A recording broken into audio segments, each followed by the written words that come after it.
Welcome back to the Rainbow Six Siege Invitational 2020 live here in Montreal. It's a bit of a snowstorm outside right now, so we're going to give you some games inside to keep you nice and warm. And this one is going to be bringing the heat. It's the Giants themselves. It's Empire, not quite literally the Giants. They come later. Empire coming up against Fnatic. Welcome back. It's myself and Ace bringing you this fixture. Got to say, some interesting games in that last round, and A-Stream seems to be where it's at today for the fixtures that seem to go on for the full 3 hours. I'll tell you what, there's not just a storm outside, there's been a storm inside today as well. We've had two amazing fixtures so far. G2 just narrowly picking up the win there in the previous game.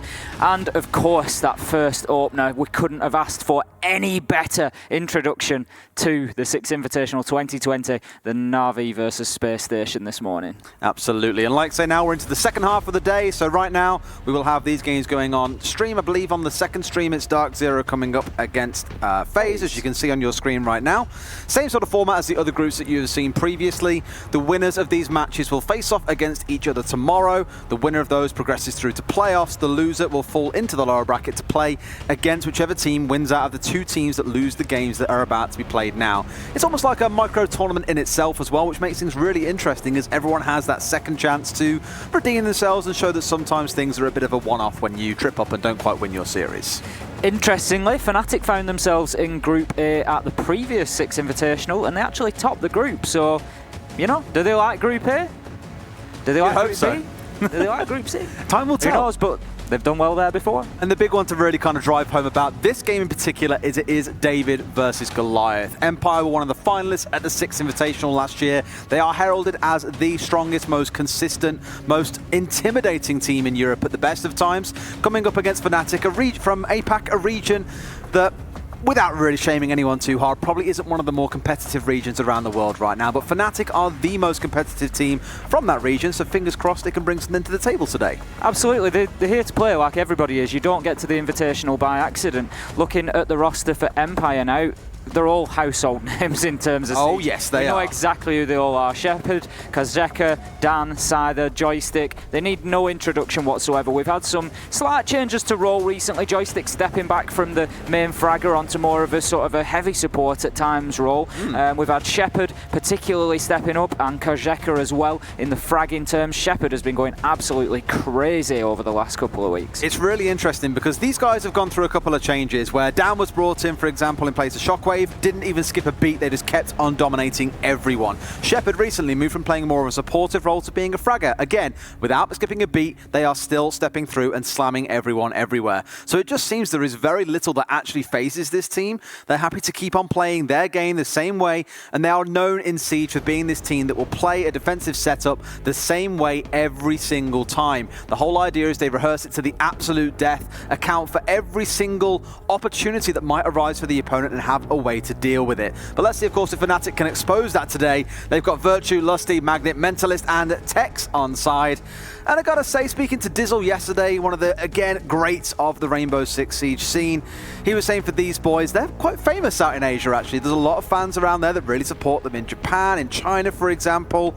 So I think there's a lot of people watching today looking to support their boys here and seeing what they can deliver against a team like Team Empire. Fnatic are a great organisation, and it's absolutely no surprises that they stick around a team like this. They've had a great roster throughout, as you say, very, very popular in their region. Dizzle, you mentioned, you know, he's been at every Six Invitational. He's got a lot of experience here, and he's going to be imparting that to the team. He's one of those coaches that's very involved in the whole process, so he's going to be imparting all that experience and wisdom that he can into the team, and it wouldn't surprise me to see them come out and just have a good performance here to begin with. You know, yeah, let's... The elephant in the room, everybody thinks Empire's going to win. That's the way that it looks like this one is going to go. And I can't say that I'm any different, but you know what I mean? Fnatic might just have a little surprise up the sleeve here. Now, the only team I think you will find across the entirety of the roster of teams that are here at the Six Invitational where every single player has a positive KD. Yes, they're a good team. They're on a region, again, where a lot of the teams around them are nowhere near as competitive as what you will find elsewhere, but you definitely can't dismiss them as being a bunch of good players. Now, we'll get into the map veto in just a second as well, so we can see what it is that we're playing on in this best of three. What is it you really expect to see? Because I know you've got some thoughts around the maps that Fnatic like to play. I think Fnatic will benefit from avoiding gunfight heavy maps, to be honest. They don't want to be going into gunfight after gunfight after gunfight like Coastline. They want somewhere where they can play their game, have strats, you know, somewhere like, they're not going to get Villa, but somewhere like Villa, Cafe, something like that. Okay, could be really interesting, but what else is pretty interesting for you is the video speaking about these two teams and seeing what their thoughts are ahead of this fixture.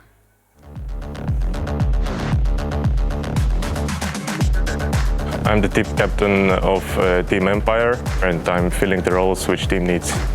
I am Etienne Magnet Russo. I play for Fnatic, and I am the captain of the team. What brought me to the Six Invitational was definitely a much rockier road than last time.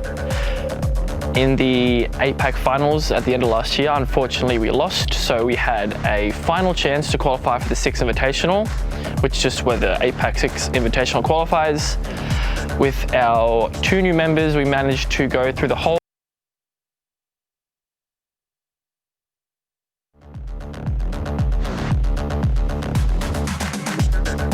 I'm the team captain of Team Empire, and I'm filling the roles which team needs.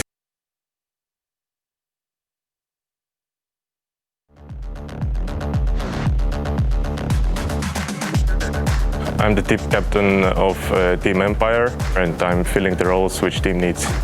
I am Etienne Magnet Russo. I play for Fnatic, and I am the captain of the team. What brought me to the Six Invitational was definitely a much rockier road than last time. In the APAC finals at the end of last year, unfortunately we lost, so we had a final chance to qualify for the Six Invitational, which is just where the APAC Six Invitational qualifies. With our 2 new members, we managed to go through the whole qualifiers without losing a map, and we are now at the Six Invitational. To get to the Six Invitationals, we won a major in Raleigh. That was the most success in our career so far. So yeah, that's it. There have been 2 major changes to our team since everyone has last seen us compete. We have Tex and Mentalist. Tex is fulfilling a flex fragger role, while Mentalist is sort of fulfilling more of a support flex role. They have been fitting in really well for our team, and definitely, in my opinion, I believe this is the strongest Fnatic lineup yet. Yeah, about the roles in our team, there hasn't been any changes yet. We're just changing something whenever any player of us feeling like uncomfortable or something more, we're just changing and improvising. So yeah, our team current state is strong enough. We had 3 weeks boot camp before the event, so we are ready to show what we are capable of. I'm feeling really confident about our team's current state. We have recently boot camped in London for about 10 days, where we have just learned so much in such little time. Despite that, we're definitely going to give it our all, and we think we have what it takes to come out of our group first and possibly win the whole thing. Our competitors in this tournament are Empire, the reigning major champions, Dark Zero, which are the last Pro League final finalists, and FaZe, which also are a very good team. In our group, honestly, I think anyone can come out of the group. You should be looking at all teams here, but definitely going from key players. I think you guys should be looking at Karzeka from Team Empire, or say Cameraman from FaZe, but I definitely need you guys to keep a lookout on Tex and Mentalist, our 2 new pickups. The players to watch in our group are all of us, all of Team Empire. Then it's Virtue and Mentalist from Fnatic, Skies and Hyper from Dark Zero, and Astro and Mav from FaZe Clan. Our first matchup is Fnatic. Our first matchup is against Empire, the Russian Cyborgs. I actually cannot wait to play them again. My message to my opponents is probably just good luck, have fun, may the best team win. Yeah, nothing, may the best win. It's all pretty stable from both sides there. May the best team win, but in the middle of that, we heard a real David versus Goliath. But this is the David speaking here, saying, yeah, we feel we can finish first of our group and go on to win the whole thing. I guarantee there is no one else saying that about Fnatic, but I like that that belief is there in them. You need that if you're going to turn up in big games like this one. You've got to have it. You know, you absolutely, of course you do. We're going to have a look at which maps that this will all play out on now. We've got the Clubhouse ban coming in from Fnatic. Not too much of a surprise. As I said, we don't want gunfight heavy maps for them. Villa coming out that's pretty much permanently the first pick for Empire. We know it's the first one they take off the board. We'll now get to the maps that we're going to see. So Fnatic are confident enough to take Coastline there. Expect that. I think off the fly that could be a tough one to go up against Empire. Bank being the second map there, but we'll see. We'll see. As you say, a lot of confidence going on the side of Fnatic. I like it that we're just seeing different maps compared to what we've seen in the last two best of threes on the H stream. We've seen Coastline, Club, and Border in both of them, but this time around it's three completely different maps. Coastline to kick things off, then Bank, and then Cafe. So, initial thoughts on that? Maybe a little unexpected. I thought we might see Cafe a little bit sooner in this fixture, to be honest with you. I think it might have suited Fnatic to have Cafe and Coastline the other way around, but let's not forget Coastline there has been Fnatic's pick. So they've obviously got some confidence there. They have a plan. They think they know what they're doing. So that's the one I'm going to be most interested to see. And let's not forget as well, they spoke for themselves all about the UK Massive. 10-day boot camp in London. Maybe they've got something new. They're just trying to get in on that.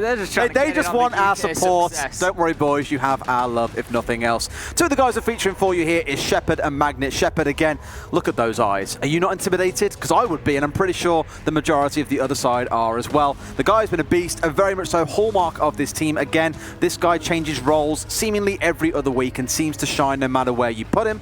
On the other side, Magnet, as he said, he is the IGL, very, very popular in Japan. That's where he has a very large fan base as well, and his stats are nothing to shy away from either. Not at all. It's only fair to comment on those stats you've already mentioned, Des. The level of competition being faced in the two regions is somewhat different. So Shepard's stats going up against some of those big European teams, those stats are coming in against people like G2, Fours, Vitality, so on and so forth. So, you've got to allow for that a little bit. Just looking at the numbers there doesn't really tell the whole story. There is a lot more going on there. But Empire are very interesting at the minute. They've come through a transitional period whereby they were sort of struggling, really. They haven't been to a LAN since the Rally Major after this big sort of bunch of success after they lost SI 2019 to G2. They come out and they had a couple of really big tournaments there. And then they've struggled since then, and it's almost as if people have sort of figured them out. They've got the idea of how to play against them, and so they've had to go through this change, and so far they look pretty good for it. That just shows how Siege has evolved in the last 12 months, when teams have really got to start changing themselves and reimagining themselves, some like Na'Vi even as recently as just 2 or 3 months ago. But we are into operator bans. As you can see, Capitao going to be the first one taking off the board by Fnatic. Such a powerful operator. We know the asphyxiation bolts were changed recently, so the area effect for those are huge, and then smokes to boot as well. So Capitao and Hibana being the first two we'll see banned. Hibana can be pretty vital on Coastline at times. If you open up the wall into bar, on the Hooker Billiards site, you can open that up from the roof, and it just prevents people playing behind the bar to try and deny the plant in the default spot. So it can be a very powerful one to remove Hibana and keep that safe. What I find very interesting is realistically that is the only high value use for Hibana on this map. That's it's so interesting that teams choose that explicitly as the reason why you ban her, but hey, it comes through. The Hibana for Hibana comes through. A mirror also taken away. No big surprises there. Yeah, even I was like, woo, what a tongue twister on that one. Valkyrie comes away too. This one is probably the most expected of the four, I'd say, because this is one of those maps where I guarantee you if Valkyrie is online, there is someone playing her, throwing those cameras outside of doors, outside of windows once the round starts, because it can just be so effective, and on the other side, you're then forced to bring the IQ to deal with those. In Shepard's case, he's still going to bring it anyway, because things like the Echo could be on the board here and don't want to get themselves blindsided by something like that from Fnatic. That's it. It's a very good point. We've got Echo, we've got Maestro both available on the board. A lot of information, a lot of denial available, so I'm sure that's going to be something that we see as the game progresses. But the game is progressing. We head into Coastline for round number 1 of the opening fixture for Fnatic and Team Empire here at the Six Invitational 2020. Empire, they've been building their empire recently, and I'm sure they're going to be keen to add the jewel to the crown that is the Six Invitational. How are they going to get off on that journey? There's so many teams that want it this time. I mean, every team wants it being realistic. There are some teams who have almost got the perfect narrative behind it, the perfect recent history to build into it. And for Empire, like you say, last year, second place. This year, got to be the victor in their own minds. But the game has changed so much in the last 12 months, the way that teams have developed, that is very much so going to be the threat. So we're starting things off anyway on Sunrise and Blue Bar. Definitely one of the sites that is in the normal rotation now. Very few teams are playing Penthouse and Theatre. Very funny at the disparity you get between playing ranked, where a lot of teams or a lot of players, especially in the lower ranks, like to play on that site. In pro play, you just don't tend to see it because it is very difficult to actually sit on the site itself when you're threatened from the doorway up towards the north or the double window out towards the east. I think actually there are a couple of teams here that do it. NIP, it's always their third preferred site. So if you see them play and they go to coastline, look out for when they win 2 rounds on the defense. Chances are the next round following is going to turn out to be Penthouse and Theatre. So 30 seconds into the round, we can see Empire just slowly building. They're not in any rush at this point. Shepard is certainly a man to watch. We've seen him dashing into sight very aggressively over the Pro League season so far and picking up kills whilst he does it. But it will be Dan that starts us off there with that first shot hitting onto Tex. And that will leave us now 5 versus 4. Dan will take a small amount of damage from below as he moves in through Hooker there. That's going to make them aware that there is a man down in Sunrise that needs to be cleared out, but already we can see here that top floor control is starting to be gained, and it looks like it is complete. They will have, I've no doubt, we've got Dan on the flank watch over at Cool Vibes stairs. There's only 2 staircases on coastline, so once you get that top floor control, it's very, very difficult for the defenders to move back upstairs. It's very common as a defending side to play for what we call a vertical hold or a horizontal hold. Vertical being where you play above site, horizontal where you tend to spread out on the floor of where the site is. Fnatic's start was actually doing both. They had 1 playing above inside a Hooker and 2 spread out towards kitchen and down towards the south towards office, for example. Now they've lost that top floor control. They find themselves only with this horizontal hold, which probably would have been the better call from the off. It's very tough to cover an entire map, especially against a team like Empire, but so far they're doing okay, having lost only 1. 2 minutes are down, but Empire are now starting to almost like just grab things a bit harder here, closing on towards the site. You can see the angles they're holding even now.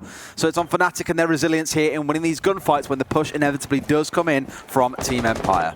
We've seen Empire play coastline twice over the first half of the Pro League season. Back in week 2 against BDS, they got a good win, 7-3, but then suffered in week 7 against G2, where they took the loss there famously before coming towards SI. Close. We've got a couple of kills as players come together. Magnet will hit Shepard, but Cider will get straight in and trade that out. Lusty, however, trades 1 straight back out again on to Cider, so that will now leave us 3 versus 3. However, some small amount of site control is in the position of Empire, and they are in a position for Joystick to start getting that diffuser down. Dan will pick up Lusty as he tries to rotate back towards site. Joystick will be taken out, but not before getting the diffuser down. This is now a retake situation. Virtue will try to hit them with the Nitro, but will be unsuccessful. Dan has managed to position himself outside of the pool door. He's just going to hold back now and try to wait for any sort of diffuse attempt. We've got Kajeka upstairs who will be taken down by Mentalist. That could be a big kill. Dan is now aware that somebody has moved past. He has to progress forward and do something about this. 1 and 2, and Dan will finish the first round for Empire there. Great watch from Dan. Did exactly what his team needed to do, and that's a big first round from him. I'm pretty sure that was a 3K on the round. Naughty with that SMG as well. Beautiful stuff from Dan to close things out. That round probably a little too close for comfort for Team Empire. Admittedly, got to give some props to Fnatic though. They made that vertical play work so well for them. Just unfortunately didn't quite catch Karzeka charging in from pool entrance, because as soon as they tried to push anyone from kitchen, knowing that he was actually at the back, it was Dan holding that rotation like he'd been doing from 30 seconds into that round, watching from Cool Vibes and completely cutting the rotate in towards site. Once the diffuser was down, Fnatic had no choice but to try and retake the upstairs, as there was very safe watch going on from there on towards where the diffuser was. It was all just very kind of, you do this and we'll do that in response. Now we have to do this and you have to do that. Very kind of orderly, which is a nice thing to see for coastline, a map that is sometimes regarded as being pretty chaotic. Actually, a 4K on the round for Dan there, so a great opening performance from him. We're getting a fantastic view of our lovely new UI for you there. So if you've joined us later in the day and you've not seen this before, we've got lots of information for you. We've got drones, whether they're active. The white circle is that they're active, grey circle, or sort of less white circle, is that they are still in the pocket. It tells us whether they've been destroyed. We've got gadgets, we've got utilities, we've got reinforcements, we've got everything that we could ask for on there, and it really is a great interface for us to see exactly what's going on. And then it'll shrink away as the round progresses, and we don't want thank you medics. It just shrinks away and gives us just the essential information. So that's been a great change so far for Invitational. So one thing we spoke about earlier on was kind of what a retake is, and we saw it a little bit going on in our earlier fixture, first one of the day between Na'Vi and SSG. I actually referred at the time to coastline because this site is a fantastic example of it. Kitchen and Service, most defenders will not play on the site itself. They will either play off in the surrounding areas like Sunrise off towards the west, or play upstairs inside of something like Theatre and Penthouse and just aim to slow the attackers down. But even when they get this vertical control, the defenders still don't go back to playing on site. You almost want to bait the attackers to going in towards site, going for a plant, and then collapsing in on them from the runes surrounding it once that comes through. So if this setup is anything to go by, that should be exactly what we're going to see in this round, but we'll talk about that the more as this develops. So we've got Dan now just working on an early repel there, just looking to get it once again all heading towards top floor control initially. Shots fired in towards him there, and that will show that there's somebody up top, but Magnet with a beautiful nitro toss outside of the window to take Dan right off the repel there, and that will be the sledge gone now. That is a big loss potentially for Empire. We still have Kojeka on the board, so it's not terrible. They do still have the option for some good vertical destruction there, but before they can start any vertical destruction, they need to clear Virtue out of Theatre. There is no question of that, and we know that Virtue is a stone cold gunner when given the chance, so if they push too hard onto him, Empire might find themselves losing men here. Wow. They're even losing that gunfight there as well. Joystick swinging in, but Lusty managing to find the kill before Joystick could find anything. Scyther, though, is going to redeem his teammate there and get the kill back on towards Lusty not too long after. Now they've got this control of the top floor that they've been seeking. It's taken them 2 minutes to get it, and they are only into a 3 versus 3. That has been a massive success for Fnatic, and although you can see two playing inside a kitchen right now, what you do have is the Mozzie playing a bit further out. Magnet here as well. The Aussie, literally on the Aussie. It's almost telling itself a perfect tale. The Aussie on the Mozzie. Sounds beautiful. I think that's going to stick. It's definitely going to stick. If he plays it more often, it's going to be a thing. They've got this control, and they're trying to find out where the defenders are on site. Can't actually see anyone. Magnet is just waiting for them to try and go for a plant before diving right in. And for Empire, it's not been the super snappy start I think I expected to see from them right here. They are still having to figure out Fnatic a little bit and understand what it is they're actually doing. I'd completely agree with you. I did expect to see more sort of early aggression coming in from Empire. It is something that we've seen over the first half of Pro League. As I mentioned, we've had Shepard literally running into sites and just gunning people. Kojeka getting the kill onto Tex vertically there, and that just shows how important this top floor control can be on coastline. Shepard moves in and he's going to look to get a plant down towards the default spot, and that is an essential kill from Scyther, just preventing the challenge coming into Shepard there. So he does get that down, and he knows enough to stay prone. He wiggles his way out and wiggles a bullet towards Mentalist, takes him off the board, and that's round number 2 going to Empire. But Fnatic putting up a reasonable performance so far. They absolutely did, and doing what we thought they would do, playing quite far back inside the kitchen, if not outside into the hallway, and of course had Mozzie playing inside of the lobby. Just gave Shepard that little angle there to slither in like a snake, find himself inside service entrance, get the plant down, and really no contest to come through from the other side.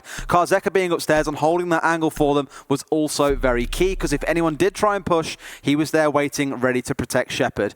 Again, a bit sketchy, should we say, from Empire, a bit slower than maybe we would come to expect and not as decisive, but at the end of the day, what matters the most is the score on the board, and 2-0 is that current score. I think we've got to remember they got hurt upstairs. They lost 2 men in that top floor clearance, so they were essentially looking to approach site and perform the execute with only 3 on the board rather than 4 or 5. So that may well be, you know, part of what slowed them down, but what that is showing is that they're quite capable of winning rounds without the man advantage, and that's going to be important here, because it is likely that they're going to take some early deaths. We know that the APAC teams, if nothing, they have great aim. Usually they're going up against some very strong areas of the world in that respect. Places like teams from Japan, we used to see it from Norengo as well. You know, absolutely killer aim on some of those players. So that's something that they're dealing with it like week in, week out. So there are going to be deaths on the side of Team Empire, no question, and they need to be able to play around that.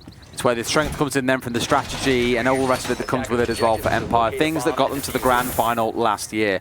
Now we're seeing ourselves return back, probably uncharacteristically, towards Sunrise and Blue Bar here. Normally if you move away from a site, you're not likely to return back there the round after next, but that's exactly what Fnatic have gone for. And what they have done is put the Goyo down between kitchen and service entrance. That's kind of going to give them an angle to play a bit of an extended hold and play 1 or 2 in towards kitchen. That's exactly what you're seeing. I wasn't quite expecting to see Lusty on the pulse playing this deep though. I think what they're hoping is that someone's going to push through in towards the Penthouse and Theatre above them, and he can find himself a cheeky early C4 kill.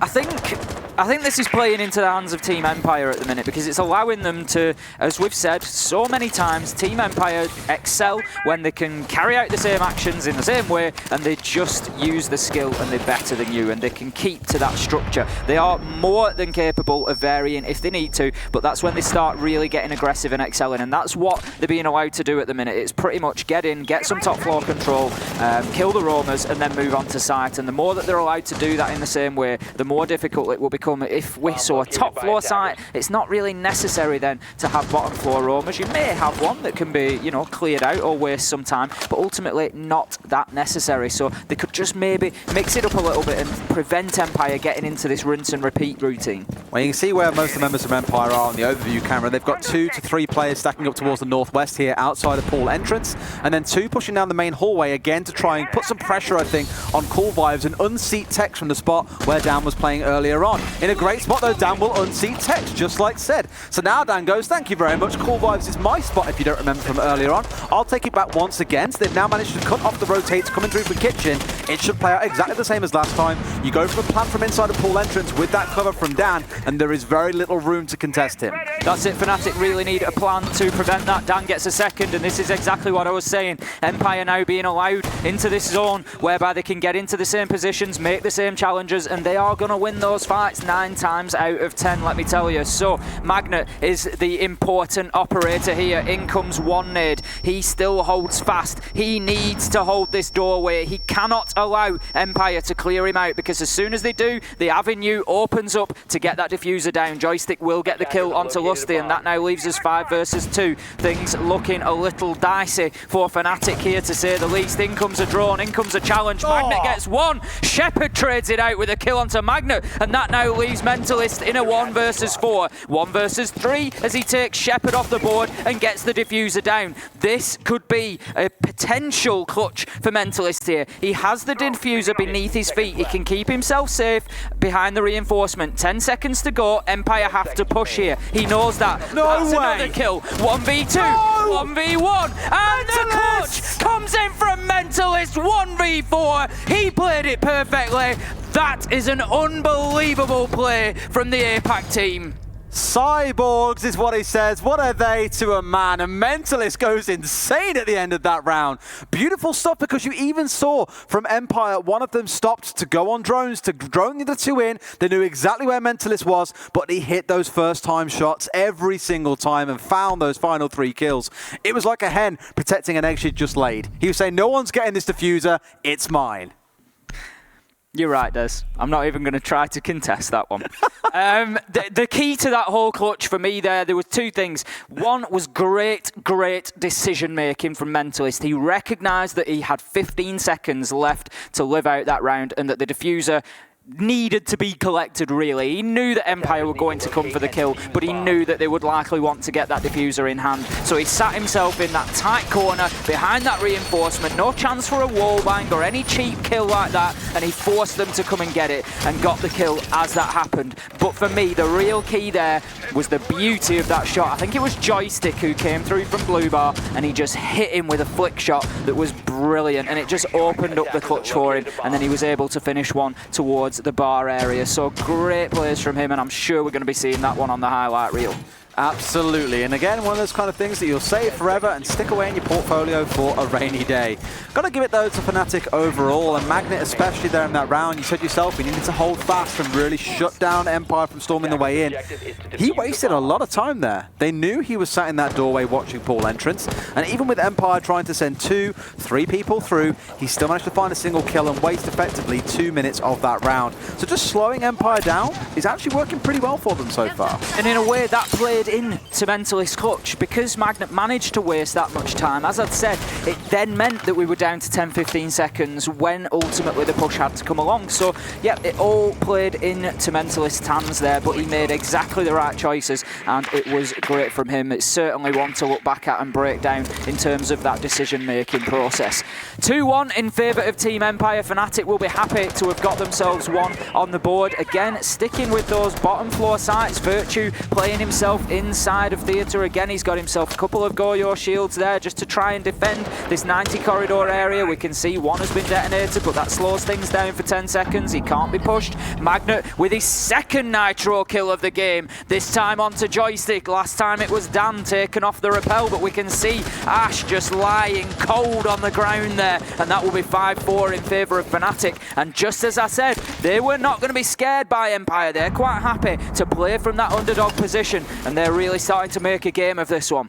It's like giving David in the David versus Goliath story a boulder rather than a small pebble to throw at someone, and they're doing it really well so far. Yes, they're down on that one round, but each round has come pretty close, to be fair. It's definitely not been the dominant affair that at the very least I, if not everyone else, expected coming into this fixture.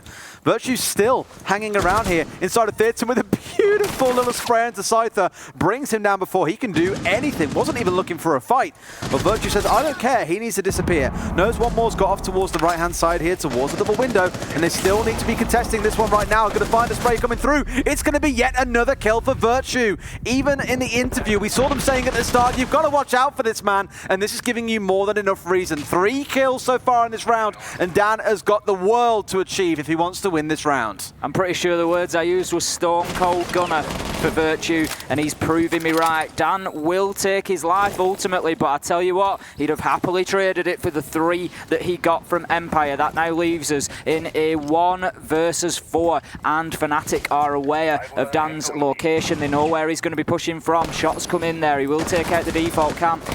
A little bit previous on the shots from Fnatic, but it doesn't matter as Mentalist takes a jump out of the top floor window to flank Dan, will clear things out, and that is 2-0 now. And I tell you what, this is going to be a game. That was the one that they didn't have air jabs, unfortunately, or did, just not quite far enough out that it was really going to make an impact. Unfortunate, but it's another round over to Fnatic. Things at 2-2 so far. I always hate coming back to this conversation, but it's one of them ones where it's not particularly a defender-sided map, it's not particularly an attacker-sided map. It's pretty balanced. So ending things at 3-3, I think both sides would walk away relatively happy. Fnatic probably more so, again, given the gravity of how people say, you know, this is really an Empire win. We both said it at the very start. They'll be happy with a half-half, with a 3-3, sorry, at the half. We've seen the stats before. Coastline was one of the most balanced maps. If anything, we've seen it take a bit of a shift in terms of attacker.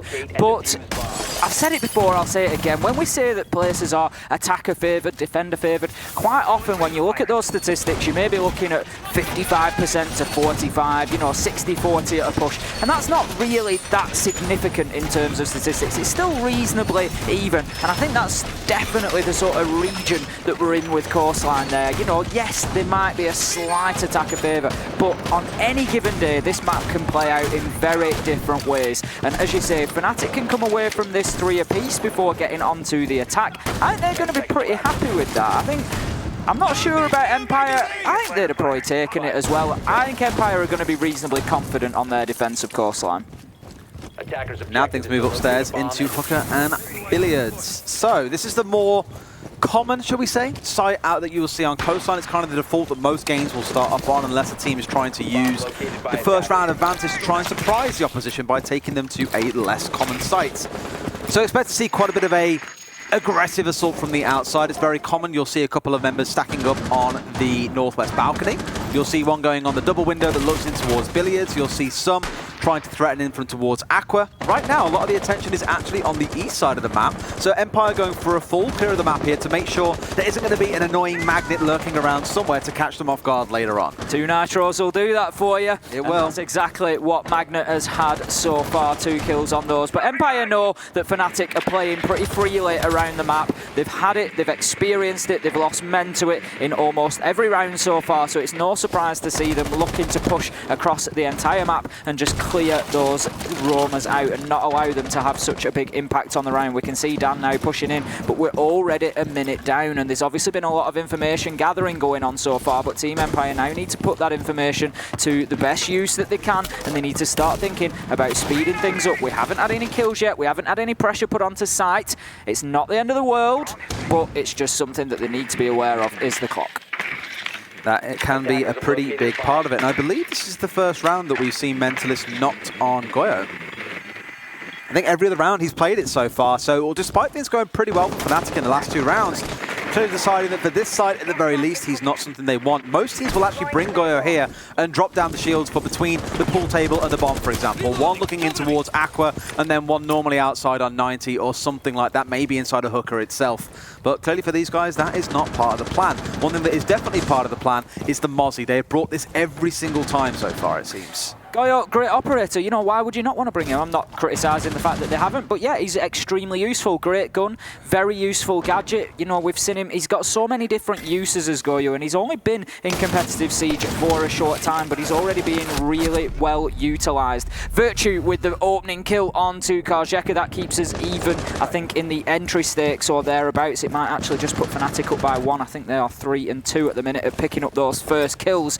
So that's Karjeka off the board, and that will be the book utility lost, which can be important. It's not essential on this site, but if you can get control of Sunrise, you can certainly do some work from the underneath to try and move around those defenders, push them into the lines of sight of your waiting attackers. We can see the nade there just being taken out by an ADS. Dan unable to make that challenge, pushes on into sight. Tex steps out and gets the kill. Mentalist onto Shepherd, and that now leaves us in a 4 versus 2. Joystick 1 onto Magnet there, but this is all to do for Empire. 4 seconds left, and it's unlikely they're going to get any joy here. Joystick gets 1 kill, it's impactless, and that will be the round for Fnatic. A little bit of a late push coming in there as well. We saw one rappelling up towards Aqua to go for a push in, the Zofia, but unfortunately when you're charging in with 2 or 3 seconds remaining, there probably isn't too much hope to get anything from that round. That's now 3 rounds back-to-back for Fnatic, looking fantastic here so far. We now return back to Blue Bar and Sunrise, which we have seen twice so far on this half. The first one being run by Empire, the second one being won by Fnatic. Interestingly, the first round of games that we saw today, EU had a bit of a tough time and we lost a couple of those. The second round, EU came out victorious with BDS and G2 both picking up the wins in their fixtures.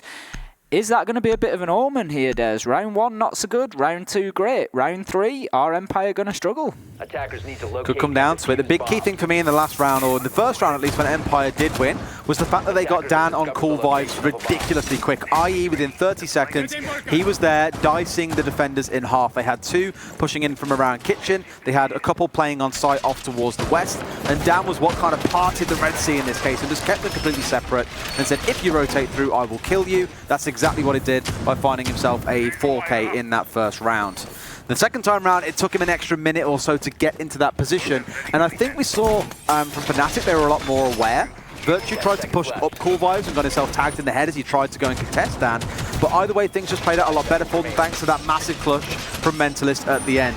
But with it being a 3K at the end for Mentalist, I think it still shows that really Empire are the ones who are in control when attacking this site. So Fnatic, we need to see a bit of a reimagination, some new ideas coming through, and in this round in particular, that reimagination is Magnet on the Maestro. Round number 6 is underway then. 3-2 in favour of Fnatic, and if they could take this defensive phase 4-2, they're going to start thinking that they can definitely take this map. Let's not forget, this is Fnatic's pick. Although we expected a good performance from Empire, maybe slightly better than we've seen so far, it's not too much of a wonder that Fnatic are coming out and doing well here. We can see quite clearly why they have chosen to play here. They're certainly stretching Empire at the minute, and they're managing to slow down those early aggressive pushes. They're managing to get those entry kills, and they're managing to just keep Empire at bay at the minute and not really give them the freedom that maybe they used to. I mean, this is the problem. The freedom they have previously in the last 2 times they've assaulted this site has been pretty good. They've been allowed an awful lot. But I agree with you, the changes coming through here do say, well, we don't want you having the top floor anymore. We don't want you getting cool vibes so easily. And Tex, why would you push into that, my buddy? He still finds himself a kill, even though he's got no HP left. And pretty much immediately traded out as he is down on the other side. But I think that's still not bad to go 1-for-1 at this stage in the round, where you've wasted a good minute and 15 seconds of the attacker's time.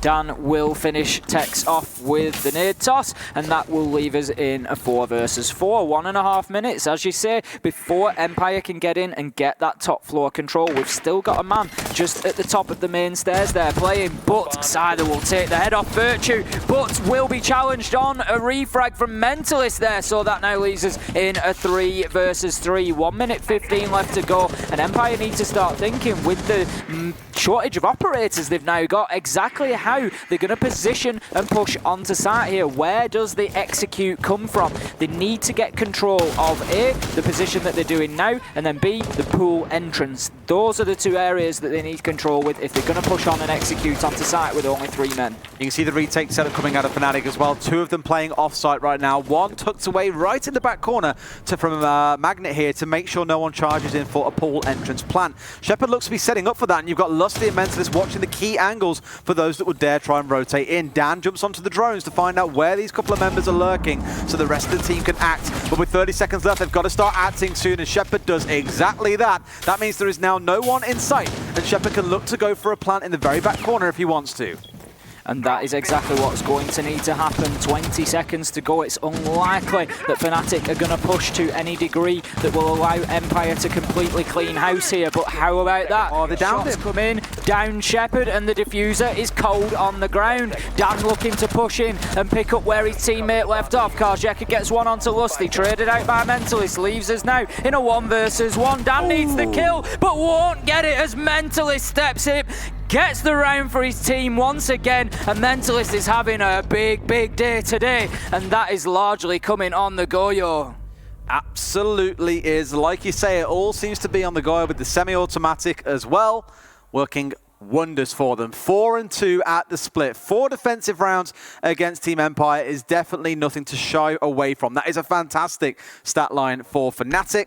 Persevere for 3 rounds in this half, and this map is theirs when we go into map number 2. But like we kind of prefaced with SSG and Na'Vi earlier on, this was the map pick of Fnatic. Can't ignore, though, that Mentalist is set up there on 10 kills. Mentalist is having an absolute tear at the minute. He is unstoppable. Everything just working in his favour. But is that momentum now going to be interrupted as they have to switch sides and go on to the attackers? We've seen him using Goyo consistently in 5 out of 6 rounds there. So that says he's using the same gun, same recoil, same utility, repeat. Is that going to change up when he has to use something different? This is where we got a lot of love for the new Observer UI. You can see both Shepard and Scyther are bringing along deployable shields here. So in the place of having Goyo, who is very effective on this map on pretty much all of the sites, they're saying, you know what, we don't value him enough that we think the Vulcan shields are great for us, but deployable shields, yes please. And bringing 2 of those along may be just what they need here to be able to keep Fnatic at bay. Very curious to see how this first round plays out, because Scyther, also being on the Echo, means that could be a huge last-second interruption here when it comes down to that crucial plant moments in the dying seconds of a round. Interestingly, we've seen a little bit of a change for Joystick. We mentioned on the way into the game that we've seen his role change recently towards more of a support, maybe a flex at a push, but he's certainly been playing more of the hard breach Thatcher operators, that sort of style that would normally be seen in a more spotted role. However, we've seen him on Ashe every round almost, apart from one where he played Nomad, and then he's coming on the defense and he's playing Jaeger now. So it seems like Joystick's moved back to his classic role, the El Clasico days of the Ashe Jaeger main coming in there. And I'm not too sure about that. That's not how Empire have been playing recently. And Shepard and Dan and Karjeka have been doing a very good job of picking up those frags. If they've now had to move back onto other operators that they haven't been using for the last 6 or 7 weeks, that could well be having an impact here.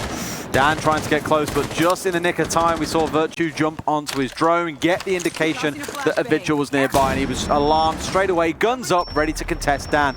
Doing a good job at least of being able to keep the Ashe outside here, but elsewhere around the map, Tex is bringing down Dan. So that makes things a little bit tougher now, because from a different angle, he seems to have found this kill, and now has opened up Virtue to get inside and start going for this push. What's very important to remember, though, this is on the wrong floor, on the wrong side of the map. So they've still got to sweep across and take over the rest of the map before they can look to make anything happen. And yes, he's lost his life, but Dan did waste a good 1.5 minutes or so there before Fnatic can start looking to get into the positions to look at this site. Yeah, we've said it before, we'll say it again, no doubt.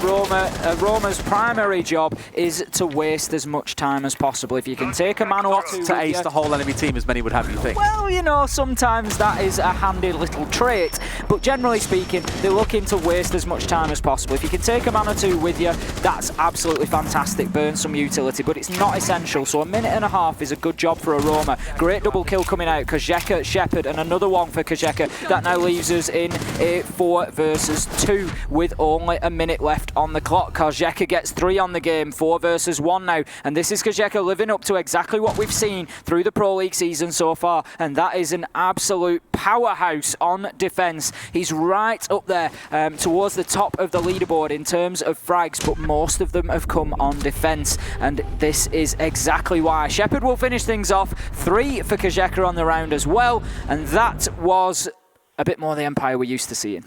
Just a little bit, yeah. I mean, this is the strength, right? Against a team that has strats, again, Empire regarded as the team around the world that play the same strategy on the same sites every single time, because what they do is rehearse and practice and analyze them to the absolute death to make sure that they've got the perfect setup that they know how to execute, and every single member understands what everyone's role is in that setup. That round was a great example of it, because in previous rounds, we've seen them lose a couple of members earlier on to Fnatic and not really be able to enact the attack that they wanted to. That round there, though, lost 1 or 2, and everything was coming up for Kajeka and Shepherd there, finding themselves 5 kills between the two of them, and Fnatic just didn't stand a chance when it came to trying to get a plant down.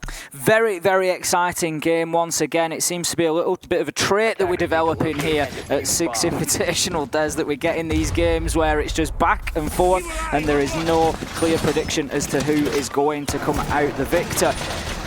The next couple of rounds are going to be very, very important. If Empire can pick up round 8 and round 9 and put themselves in the lead 5-4 whilst on defence and having 3 consecutive winning rounds, and therefore be able to cycle through those same sites again, then it is going to become a huge ask for Fnatic. They really need to be picking up their first attacking round win in the next 2 rounds. This one would be perfect for them, but they certainly need it within the next 2 rounds. What they don't want is for Empire to get back on top of them here.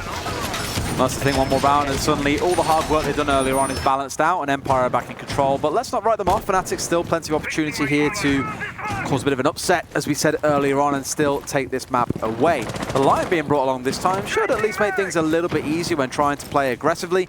Very commonly used in conjunction with someone trying to push or enter a room. It just means that any defenders that are in there that have been droned out cannot move, and it makes it a very simple job of simply pre-firing a certain position in the room, and you can net yourself a very easy kill.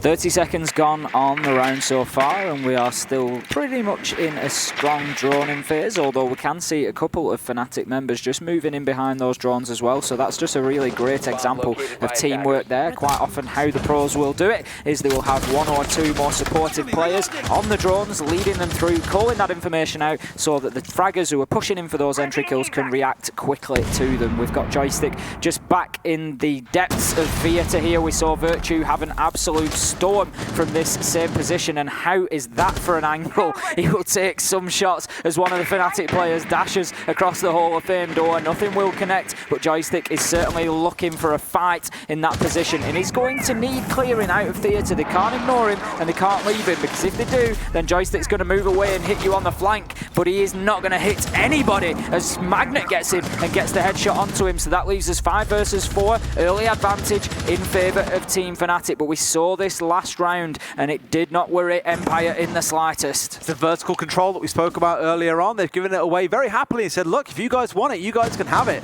As soon as it comes to the war on the site, this is where things will change, and this is where I expect, again, we will see Empire start to shine when it really comes down to actually defending the site they are trying to hold. So the vertical control is being opened up right now. Kajak is going to find one on towards Tex as he pushes his way up towards 90, makes that a second one as that brings down Virtue as well. One of the big fraggers so far for Fnatic. Magnet trying to see what he can do to contest, and will contest in fashion. Find himself a double kill before Dan finds Mentalist. Lusty onto Scyther. We're down to a 2 versus 2. 50 seconds left on the clock before Dan finds another. There are just double kills flying left, right, and center for both teams here so far. Now, there's a lot of work for Magnet to do by himself. He's on the book, so he does have, of course, the skeleton key for opening up the soft flooring, giving himself some angles. The problem is, though, mate, you need to be downstairs. That's where the sites are. That's where the plant's got to come through. And no doubt that's where the defenders are that you need to be killing. The biggest issue, as shown by Medic just then, is that the diffuser is outside of main lobby. So he's now got to circle himself all the way back across and find this. But in fact, his answer is, you know what, forget the diffuser.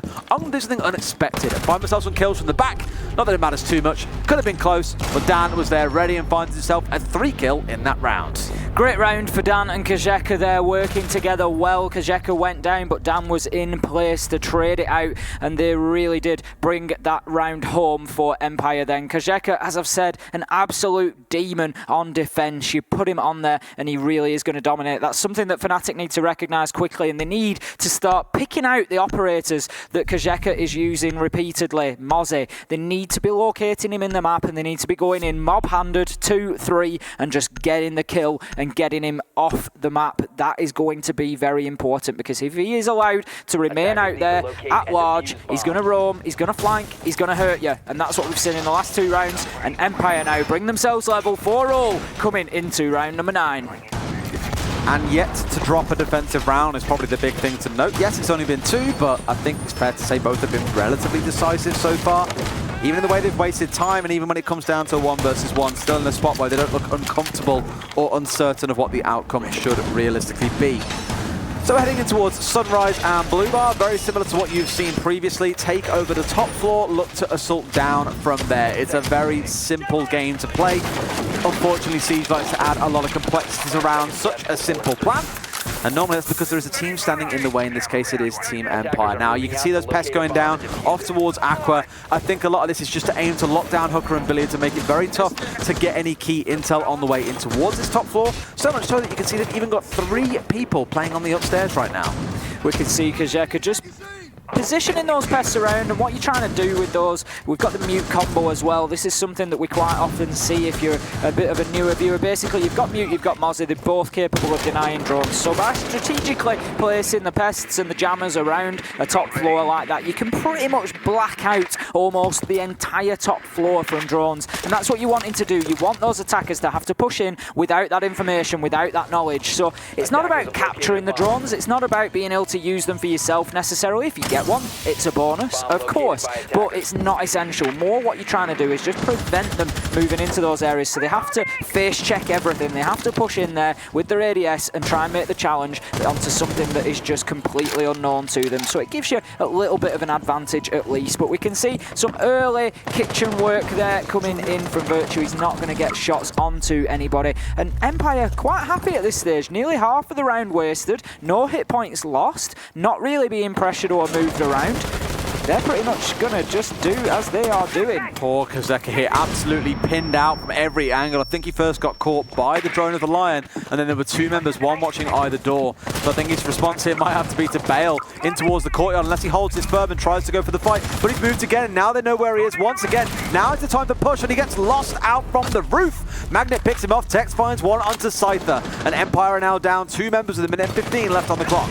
Great play from Magnet there. He'd obviously just received the call out from his teammate that he was struggling with somebody in luggage. Magnet was up on roof and moved himself to that courtyard hole just to get onto the angle that was needed to clear luggage for his teammate as quickly as possible. Virtue gets a beautiful shot onto Joystick there. That's the headshot, and we will now find ourselves in a 5 versus 2, and this round going very, very quickly in favour of Fnatic. So much of it is coming down to the work done by that Lion as well. I'm pretty sure we've seen Empire have at least 5 or 6 pings this round from those going off alone. But it's like we mentioned back at the round start a couple of rounds ago. The Lion is so effective because if you know where someone is, you bring in the Lion call, they know they need to move because they've been droned out. They're basically stuck. They're in a loss situation. And this is looking like a massive loss for Team Empire. Almost a flawless round coming through. Bit of a cheeky play coming out of Shepard, but now they're going to know exactly where he is, and the rest of the members can start rotating to go for this plan.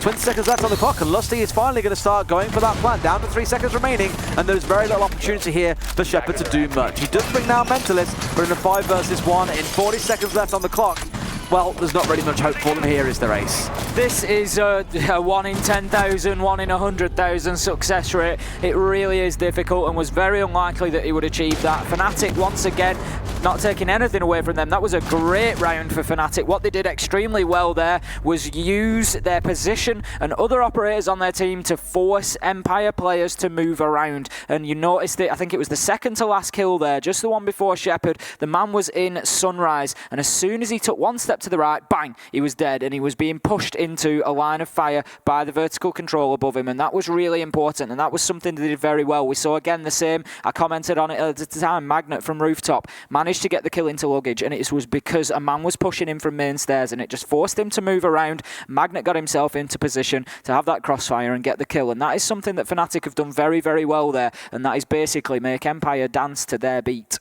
And that's exactly why I would imagine a timeout has been called for Team Empire, because that last round, like you've just said, was very much so Empire marching to the beat played by Fnatic, and everything came down to that Lion. So I'd expect now there's a question of, okay, we need to deal with that Lion. What are we going to do about it if it gets brought out again? And rightly so, Fnatic are saying, well, why would we change away from it? It's given us such success. At the stage we had a near flawless round. Mentalist did get downed, but it was still all 5 men left alive in the dying seconds of that round that worked wonders for them. So the change potentially coming in for Fnatic looks like a potential Nook pick coming out. The Nomad's still sticking for Mentalist, and something they've sworn by so far, it seems, is bringing that to the field. Six picked out, and you can guess what this one's going to be to Ace. It's going to be back over to the Lion. They certainly do love that Lion, and as you say, you know, once upon a time he was practically impossible to play against. Since we've seen the changes come in against him, he is still very powerful. Anything in Siege that makes you stand still, essentially, to avoid a situation is very powerful. We can see a really early attempt there from Cider to get a spawn peak, and that tells me that Empire are just looking to... Sorry, not to get a spawn peak, we're still in the preparation phase. He was just getting carried away, shooting out the window, ready for a placement maybe. Or it may well be that we're going to see him looking for that. He may just be giving us the heads up there that that's where he's going to be having a little look. Never know if you might get lucky and catch a drone, for example, as they come out of the spawn zone. You just don't know. So sometimes it's worth a spray. So, key changes. Nothing massive really on the side of Fnatic, as mentioned. On the other side, we're seeing the Vigil come out for Down once again. Last time they played here, he was hanging out towards Server's entrance, if you remember, but got pinned out pretty quickly because, very fortunately, Virtue got onto his drone at the right time, saw the disruption that appears on your screen when a Vigil is nearby, and knew to get off immediately and be ready to contest. Had support from his teammates, and that was it. They were in and had the entirety of the east side of the map under their control and were free to press forward from there. 15 seconds into the round then, we can see Fnatic making progress already towards the map. They are certainly not shy about getting inside at the moment. And one thing that I think this map has done, if nothing else for Fnatic, is maybe, I'm not saying they had any fear of Empire, but, you know, you'd be wrong... Really, you'd be wrong not to be afraid of playing Empire. They are such a good and dominant team, and everybody knows that. So coming in here, and for now, Magnet got here. Success just tells you that it removes that fear from them. Out comes the nade and forces Cider away. Virtue gets the kill onto Dan, and Magnet gets one onto Shepherd, and already site control is in the hands of Fnatic, and they can think about potentially even getting a diffuser down here. As it comes, there will be a challenge from 90. Oh my God. Magnet will get himself another 2. That's a triple on the round, and there's a potential for 4 for him. Cider and Joystick being the victims. Kajeka now left all alone, and it won't take long for Mentalist to finish it off. Huge flawless round from Fnatic, and that brings them on to match point, and that could bring them towards an unexpected first map victory for Fnatic. They just laugh and say, tactical timeout, guys. You really think that's going to help you at this point? Because the answer is no. 6-4 now to Fnatic, and that wasn't quite a rush, but it was as close as you can get to a rush without actually being formally called a rush. Within 50 seconds, they had full control of Billiards, led by Magnet at the front, leading the charge. I have no idea how, with the intel they had, with the mute Mozzie, with the Echo as well, with the default cams they must have still had, or at least no one was shot out inside of Aqua, that they did not see that attack coming in from the Buck as he took over Aqua, walked his way past the pool table and found himself 2 or 3 kills. It was just very commanding from Fnatic and very confident, and maybe a little bit lax from Empire in places. And they now find themselves staring down the barrel of a loss here on Coastline, potentially the final round of play. If we are going to see redemption for Empire here on Coastline, it is going to have to happen now. It is going to have to happen in Kitchen and Service. What can they do differently? How can they change things up? Because at the minute, they really cannot contain Fnatic. They have to hold, I think, the top floor for longer. Fnatic doing very well at using that vertical control and just forcing Empire to move around in the site, and then they're ready, waiting, poised to pick up those kills. So Empire need a more successful roam game here.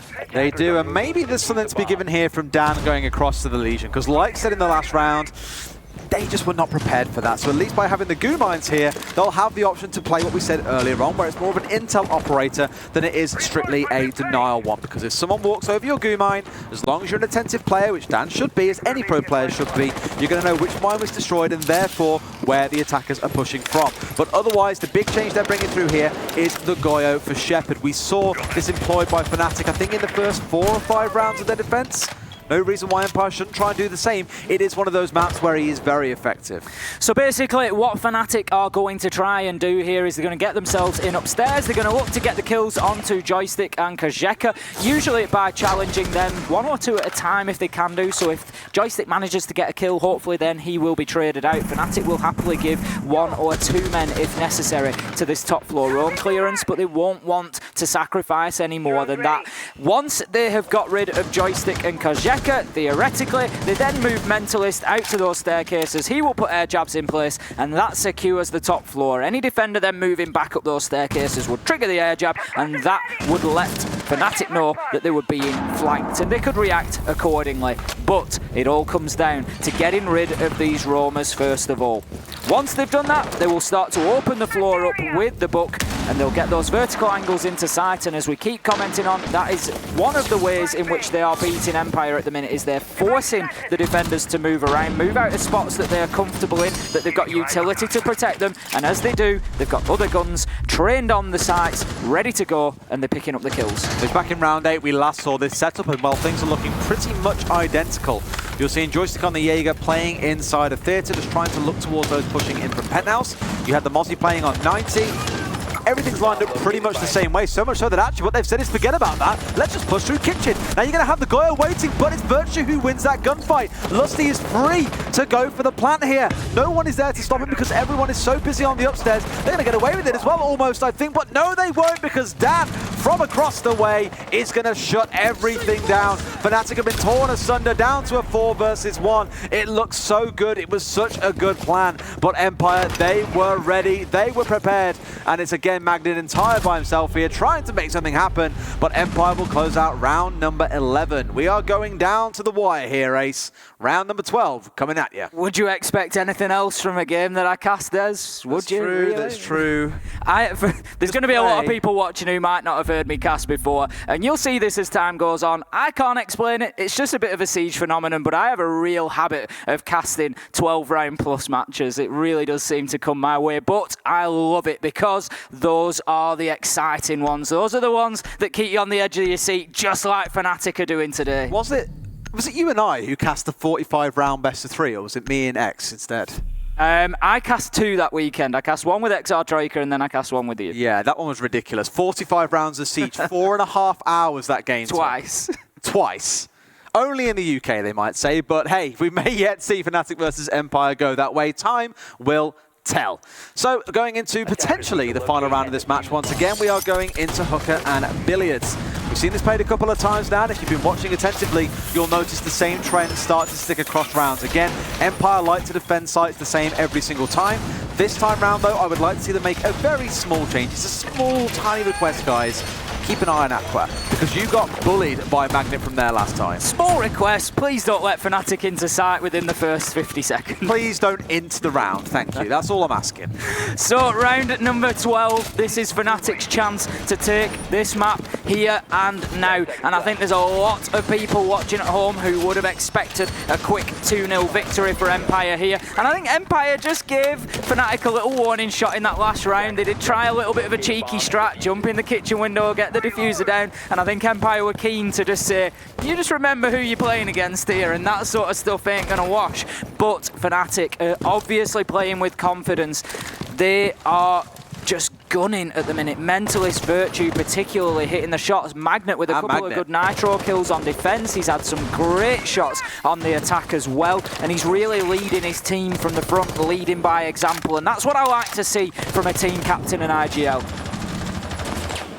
All about working the magic, should I say. I've just gone across to look at a sheet, actually, to look at the stats that they've got, and some of the names are... Aces apparently is on this team. Not quite the case, but looking at the kills that we're seeing so far, Mentalist coming out pretty big on 10 and 5 so far. Cost Velocity, despite not doing so well on the kills, 80% on that so far. So he's having a pretty good game, even though it might not strictly look like it. This is it. Sometimes you need those sort of quieter support players, if you will. For anybody who's not aware of Cost, it's basically a bit of a measurement. It's not necessarily a perfect measurement, but it's a very good indication of the contribution somebody makes to the team. So KOST, what it stands for is kills, objective, survive and trade. So it's a yes-no situation for each round. Any round that you do one of those things, you get a tick in the box, and then essentially it's the average of those ones and zeros over the entire match. So if you've got 80%, it means in 80% of rounds you have done something that impacts the game.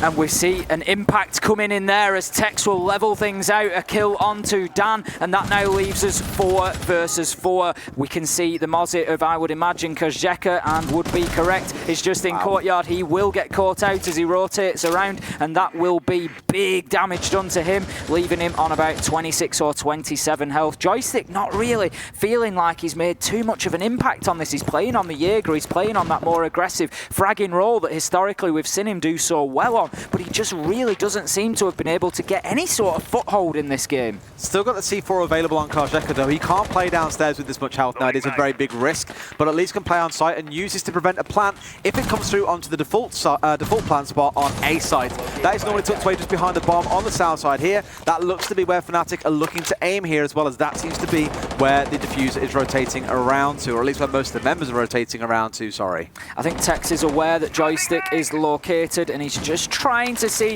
if he can get an angle into Luggage to challenge him. Joystick's going to have to be careful with his movement here. He's positioned there specifically to try and attack onto Aquarium when they try to get this plant down, but that is something he will be unable to do now as Tex takes him down from the roof, and that has happened a couple of times now with Empire losing men in Luggage from roof, and that is something that they need to be more aware of. Here comes the attempt at the execute. They've started to bait out the utility, so that is one toxic babe down. They don't have time to bait that. Huge C4 from Kozheka, not expected by Fnatic as they try to move away, but it is too little, too late. And how about that? Empire keeping themselves in the game, keeping themselves fighting. This one could still go in their direction. I hate to say it, Ace, but answer the phone because I goddamn called it. I said to you, Kozheka being 25 HP. Yes, he's still got the C4 in pocket. Doesn't need to play downstairs for this one. It's a bit too risky, but he can sit there and wait for them to go for a plant on the default spot on A site. That's exactly what they did. That was read so well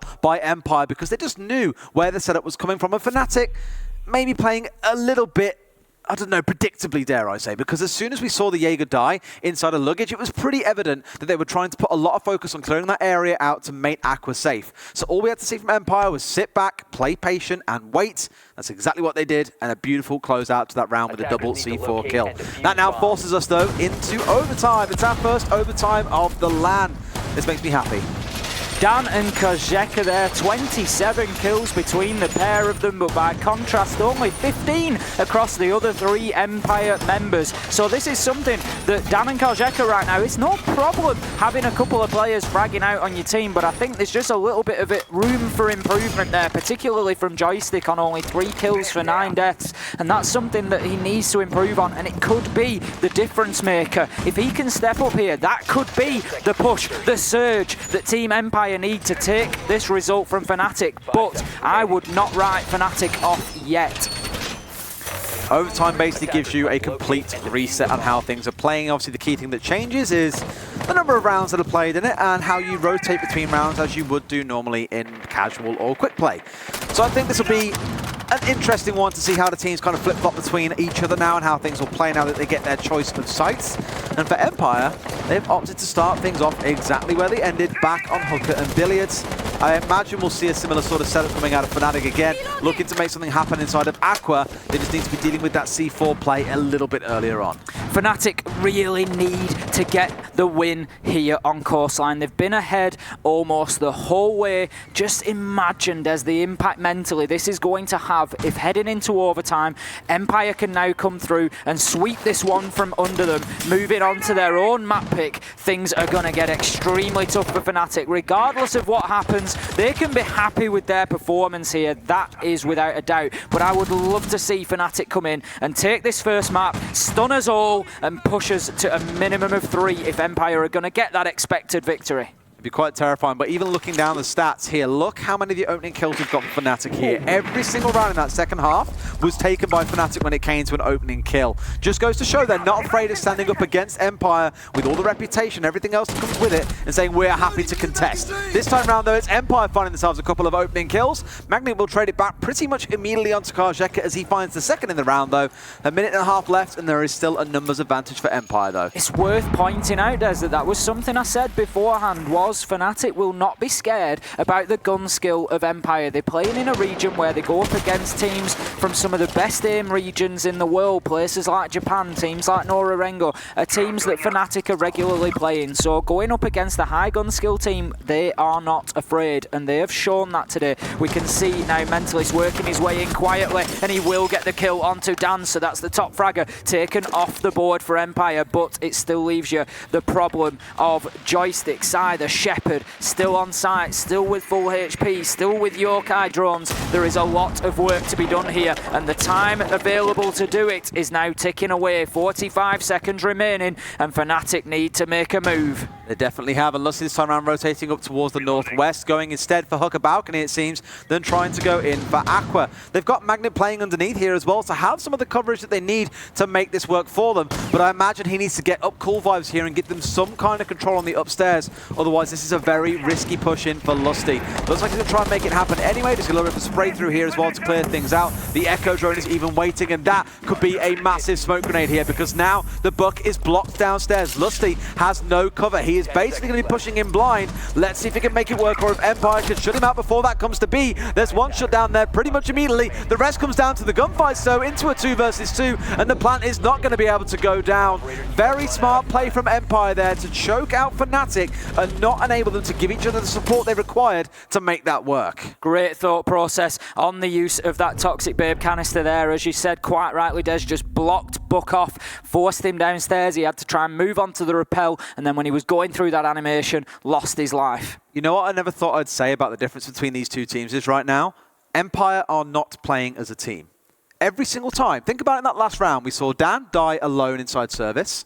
We saw, I can't remember who else it was, get picked up towards the top side as well. But across a number of the rounds, they basically, I think, trust in the gun skill of their members, that they say, you know what, we don't need to worry about playing for trades or playing in duos. We'll play totally separate. We even saw the Jaeger playing down south inside of Aqua entirely by himself. And what's happening there is we're seeing Fnatic say, you know what, let's push us a 2. We might lose 1, but we're guaranteed to pick up a member on the other side, which is still a neutral outcome for both parties. And we don't mind that. We don't mind bringing it down to a game of chance when it comes down to the final few kills. So for Empire, I would like to see them playing together a bit more. Don't worry about map coverage, but as long as you can cover each other and you can kill members of Fnatic when you lose one, that's the dream scenario. Whereas again, Fnatic by comparison are the ones who are playing as duos right now. Every single time they go for a kill, if you watch, there will be someone there in support. Only 3 successful plants so far by the looks of it. Just looking at our beautiful new UI that we talk about. Medics has just dropped it down, but you can see there.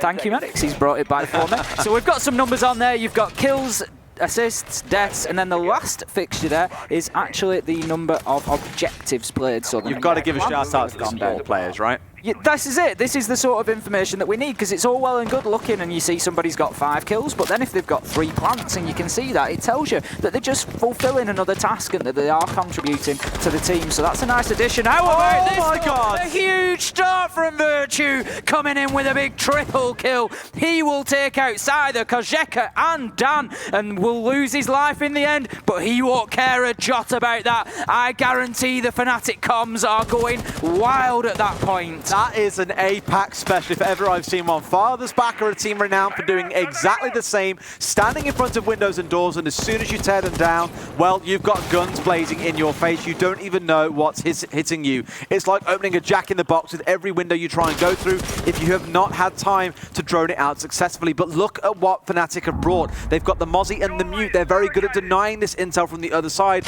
and making it a guessing game for Empire. Beautiful start to the round, and now Empire are pretty much guaranteed opportunity to lose this unless we can see the one final member in Shepherd pop off and carry this round for his team. It looks like this one is going to go the distance. I would predict a 15th round here. I'd be very surprised to see Shepherd accomplish this. 1 minute 40 left on the clock, so he certainly has all the time he needs. It is certainly not out of the reach of a player like Shepherd. Extremely capable. One of the top rated players in the first half of EU Pro League. Come out very, very strong, but has struggled a little bit so far today. Only 5 kills on the board, and that's to 10 deaths. He has had a plan, but other than that, he's been a little bit quiet by his own standards. As it stands, he just gets a few shots into Mentalist on site there, but Fnatic are playing this absolutely perfectly. Out comes the C4 toss, but they are happy to just hold their locations. They don't need to do a thing here. This is all on Shepherd to make something happen. He needs to try and break these engagements down. The last thing Shepherd wants to do is find himself challenging 2 players at once. That's how he will lose his life. What he needs to do is get 1v1s, but unfortunately for him, he's going to lose the first of them against Mentalist, and that will be round number 14 going in favour of Fnatic. And I'll tell you something, Des, that's not a sentence I expected to be saying. Not in this fixture. Absolute total credit to Fnatic for coming out and making a real game of this one. Playing it ridiculously well, which is what you would love to see, and it's what we have come to see. It is good stuff. Now, I don't expect as explosive a round in round number 15, not where you open a doorway and 3 of you die pretty much immediately, but what we are seeing is Fnatic bringing back that Lion once again. It has been incredible for them so far. I've mentioned a couple of times how they've been using it. Drone out a player, bring in the Lion charge, have 2 pincer into him. If he stays still, well, he's dead because he's been droned out. If he moves, he gets pinged straight away by the Lion charge. There is no situation in which you walk away from that alive. You might find yourself with a kill, but Fnatic are playing in duos, and that is what has been the big defining factor for me, at least, in their playstyle here on Coastline. We are going to see an explosive final round, that much is for sure. Neither team are going to want to lose this opening map, and Fnatic are going to see a real opportunity here to put themselves into pole position coming into the second map here. As it stands, Empire, I would suggest, have a slight advantage here in that they played better on the defense. They got more of their rounds on the defense. They went 4 and 2, so I think that gives them a slight advantage here. That being said, I wouldn't put this past Fnatic at all. Mentalist is absolutely firing on all cylinders at the minute. I would absolutely not put anything past them at this point with the way that they have played this map, and I think it's either team will probably feel a little bit cheated, maybe Fnatic more so, again being the underdog in this fixture, to get yourself all the way to round 15. All that the history books will remember is that this map went to Empire if it comes down to it, and potentially the next one as well, giving it's their pick. A 2-0 would be very nondescript of how this fixture has actually played out so far. So let's hope we can see them pulling it all the way through and taking it into a map 3 if they were to lose the second map in the fixture. Now we're 30 seconds into the round and things are underway. Nothing has changed once again. Shepherd and Scyther, I expect, have both brought along the deployable shields as we have seen them done all game long so far. On the other side, again, the Lion is again the big centerpiece for them. It has done a lot of work for them on their attacks, and now is the time when they needed to do the most it has ever done. They've got to start finding some of these early opening kills if they want to be able to convert this round into a win and go into map 2 as the victors.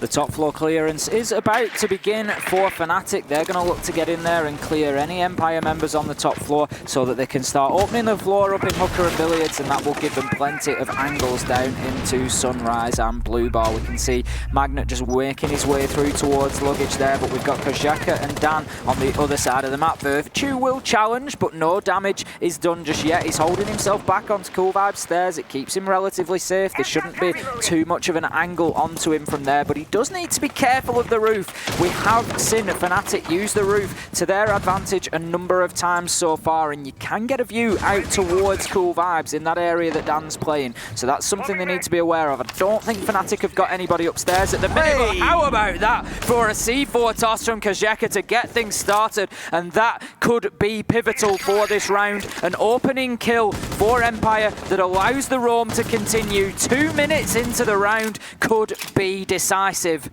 They've really split up here as well and sent a couple pushing in towards Luggage and Aqua, a couple more pushing in from Hooker. And as you just saw then, we had Tex trying to push down 90 to get full control of the upstairs. But Karjeka netted that kill and has bailed the hell out of there. He doesn't want to be involved anymore. And what on earth was that potato play from the two players? Karjeka tries his best with the shotgun, but Virtue says, no, thank you very much. Get down. There's a knife to your throat to close this one out. So still a couple of members trying to cause chaos upstairs. At least one has been dealt with, and now we can see Fnatic start to look downstairs because there are 30 seconds left, but they are still warring on the wrong floor. 30 seconds left until we see who is the victor, until decisions are made about who takes an early advantage in this fixture. Joystick is fighting hard for his team with a kill onto Mentalist, but Virtue will trade that one back out. This last round is so indicative of the entire match that we have seen so far. Kills being traded, blows going back and forward. Dan with a huge kill onto Magnet. 5 seconds left to go. Fnatic have to make something happen. Lusty is in sight with the diffuser. Jumps in, gets one. Cannot the echo go for the plant. How many times have we seen the Yokai drones come in and be decisive? Perfectly positioned there, and what a great finish to the round. That is going to hit Fnatic hard. Oh, you hate to see it end this way, but 14 kills for Magnet, 13 for Virtue, and 14 for Mentalist. That's the kind of skill line you want to see. By comparison, on the other side, the only ones who were close or exceeded them were Dan and Karjeka with 18 kills and 13 respectively. Brilliant showing for Fnatic, and yes, you might be a bit downtrodden about the outcome, but if nothing else, this should show the rest of the teams in this group that you cannot afford to write them off. And I'm speaking as if it's already done and over. That's only the first map. There's still potentially 2 more to come. Yeah, we're going to be heading into Bank, if I recall correctly, was our second map. I'm a little bit heartbroken for Fnatic there, if I'm honest. You know, they've come out there, they had 41 kills across their top 3 players. How often are you going to achieve something like that against Empire and not take a victory? That is going to be so tough for them on their own map. I don't know their feelings about playing Bank particularly, but they obviously had some confidence with Coastline, taking that as their choice.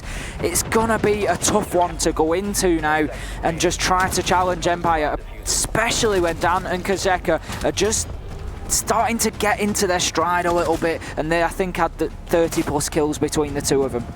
It was a really good game though. I think that much is very fair to say between the two sides. The last round a bit scrappy for Fnatic, admittedly. They sent one towards site, Lusty to go and try and go for a plant solo, mind you, whilst sent another one down through security out in towards lobby and then trying to push down the whole way from there. I got the idea, but when you've only got 5 to 10 seconds left on the clock, they may as well gone for a Hail Mary and tried to plant on site. Empire did the right thing though. They stalled things out. They slowed the round right down to the stage it was painful for Fnatic to even look towards getting a plant down. Rightly so, got punished for it. So Empire, although of course we're gutted for Fnatic, let's not forget that Empire did indeed play that very, very well. Definitely a case of saying teams can definitely compete with them. It's not going to be the end of the world if you lose the first maps, things still might come of it. But like you say, I share your concern. Bank is their pick. That's where I get a bit worried. I think we'll probably see a slightly different Empire. If we don't, one thing, even if they come through and win that, if we don't see something different from Empire in this next map, one thing I will say is the other top teams here at the Six Invitational are going to be looking at that and they're going to be thinking, Empire might just be there for the taking. For the number 2 from last year, again, I think it's perfectly reflective of how the last 12 months of Siege have changed, because coming in against G2 last year, it was a really good fixture, admittedly, and Empire, everyone was saying these could potentially be the best team in the world, especially with the fall from grace that we saw for G2 in the last, 9 months or so. Either way, Empire are now potentially losing to a team from APAC, a region that no one ever really gives a chance to, but last year, it was Norengo finishing in 3rd place.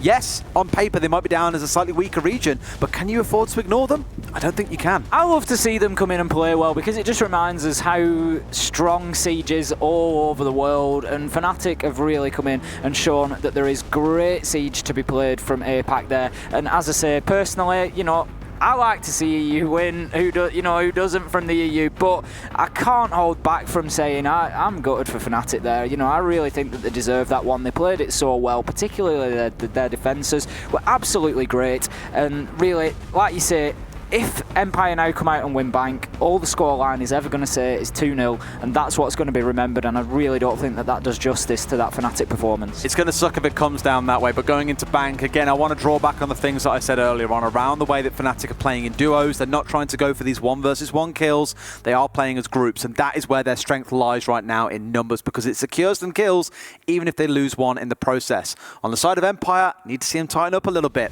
You can't afford to be these one-man bands running around the map anymore, not when the gun skill around the world has increased the way that it has in the last 12 months.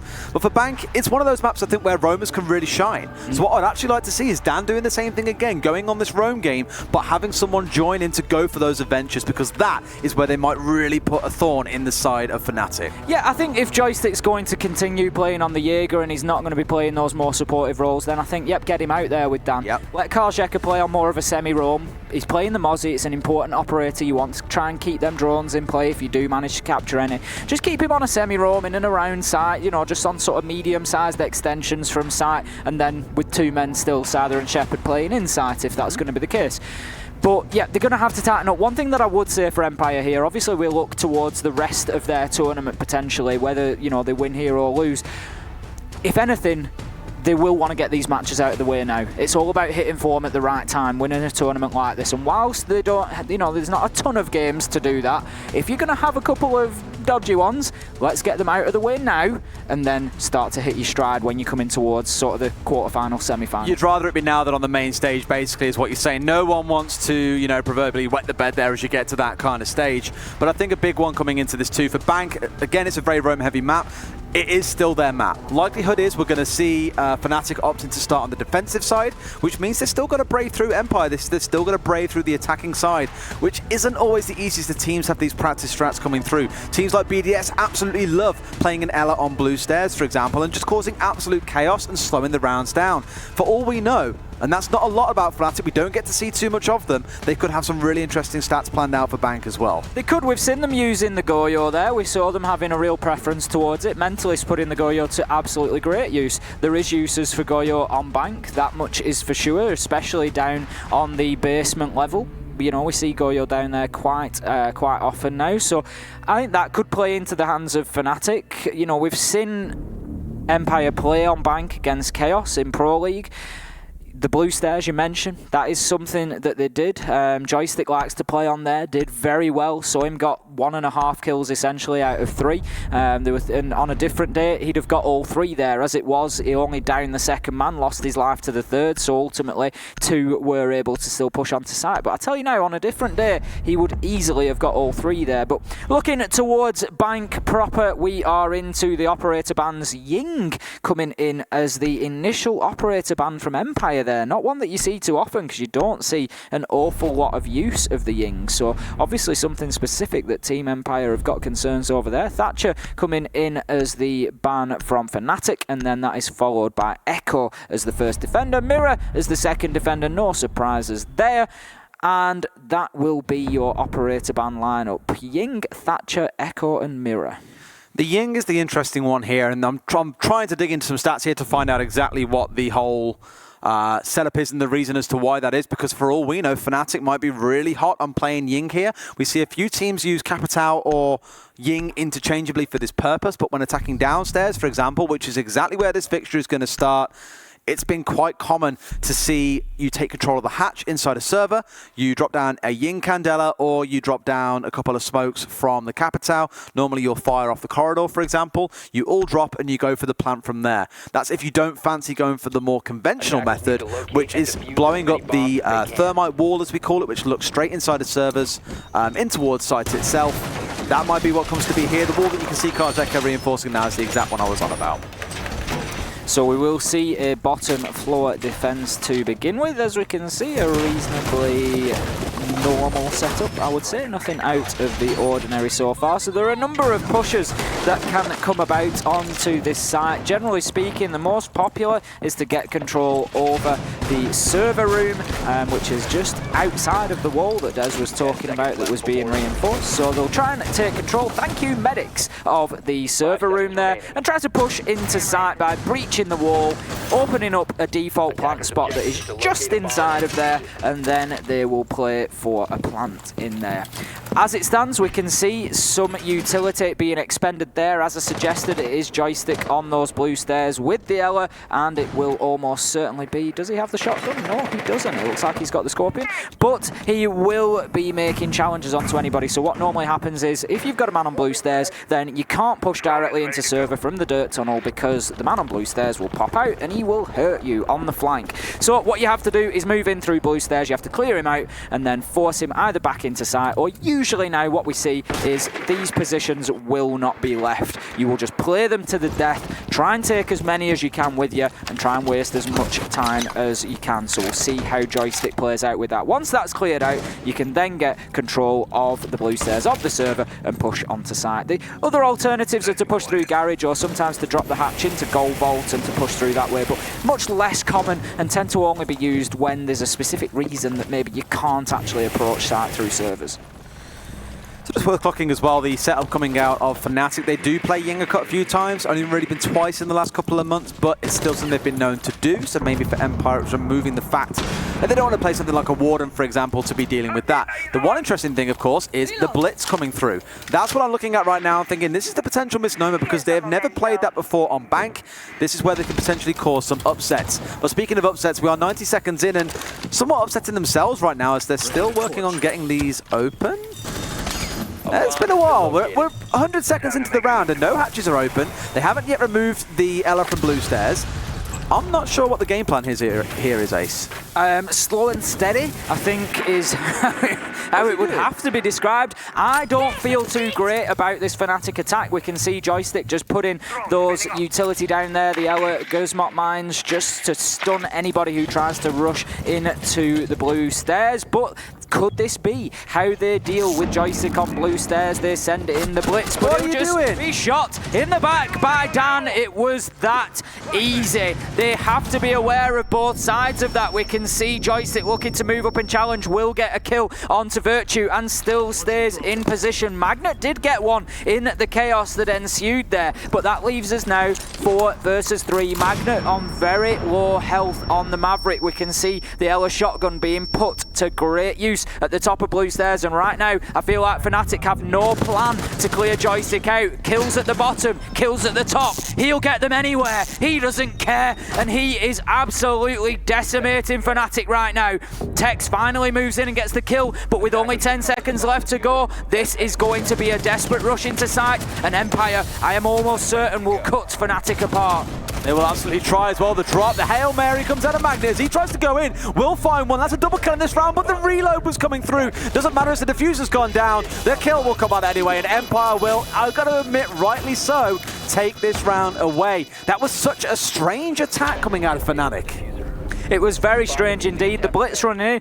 I was pretty sure, I felt like I saw Dan inside the doorway when the blitz was moving through. We were in his first-person perspective. It's easy, you know, hindsight is 20/20, and it's easy for us sat here. We're not in the heat at the moment. We're not playing the game. But I was pretty sure that Dan was pretty visible there. So to just run to blue stairs and to turn the corner into the door, he just completely exposed his back, which is obviously Blitz's only weak point, really. Feet, shoulder, back. And it was an easy kill for Dan. And then Joystick did a great job getting himself 2 kills on the blue stairs, 1 at the top, 1 at the bottom. They tried to push in again with the Thermite to sort of create a rear push, a flank on him. But again, he'd predicted that and did a very, very good job on blue stairs.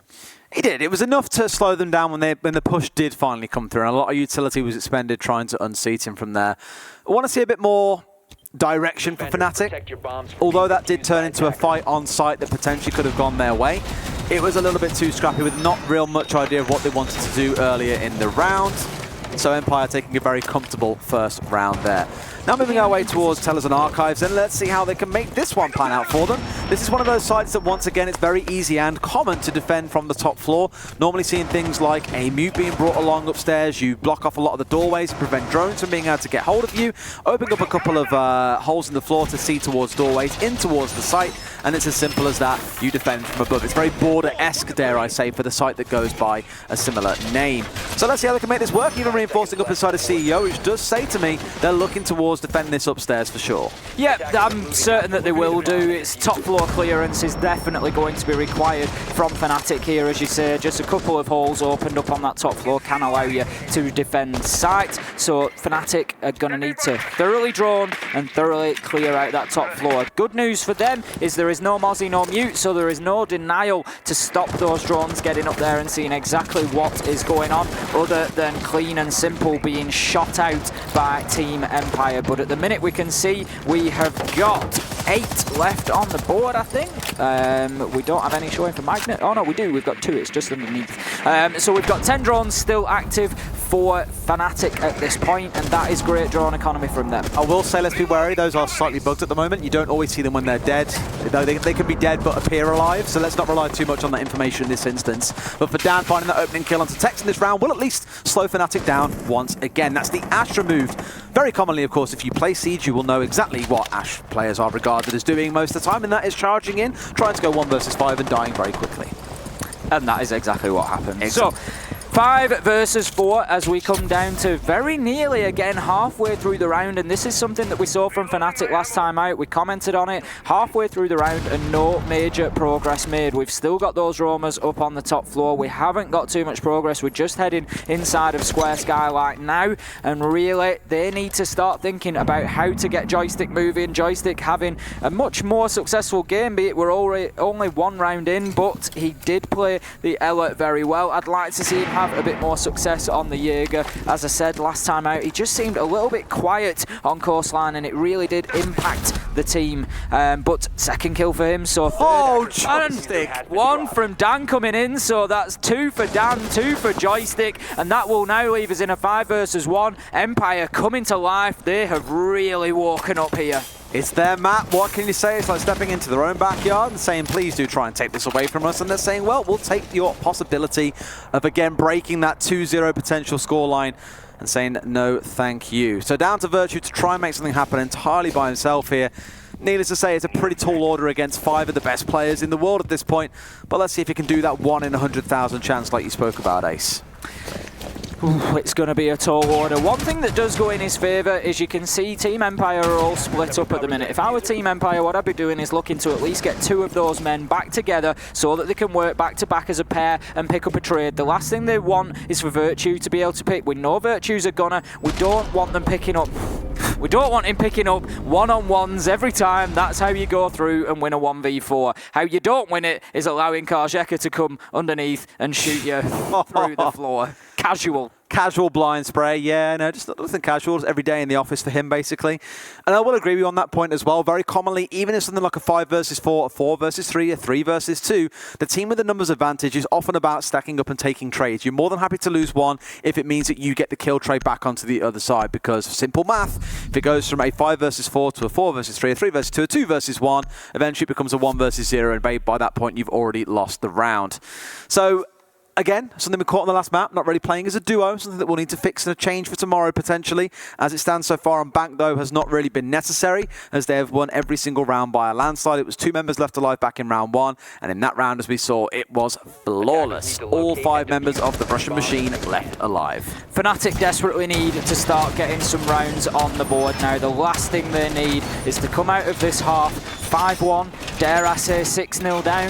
It is the absolute last thing that Fnatic need, and this is the round for them to come in and take a win. If Empire get this one here and go 3-0, all they're going to do is head back downstairs, and then they're going to go through and cycle the same sites that they've already won 3 on. And I don't really feel like Fnatic have been awfully close to winning any of these rounds so far. So at this point in time, this one is poised, and Fnatic need to get this win just to try and disrupt Empire a little bit.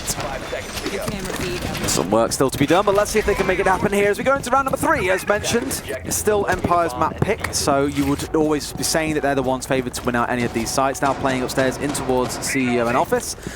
And of course, if this goes the way of Empire, we are at that halfway point through the defensive side where they can go back round to playing in Armory and Lockers and being pretty comfortable down there at the very least to, well, deny them away. Armory and Lockers? Basement, sorry, I should say. Wrong map. Wrong map, Des. Wrong map. We've done a lot of maps. We've done a lot of maps, mate, okay? I mean, actually, after this series is concluded, we would have covered 6 6 of the 7 maps in the pool. We've had a lot of good variety today.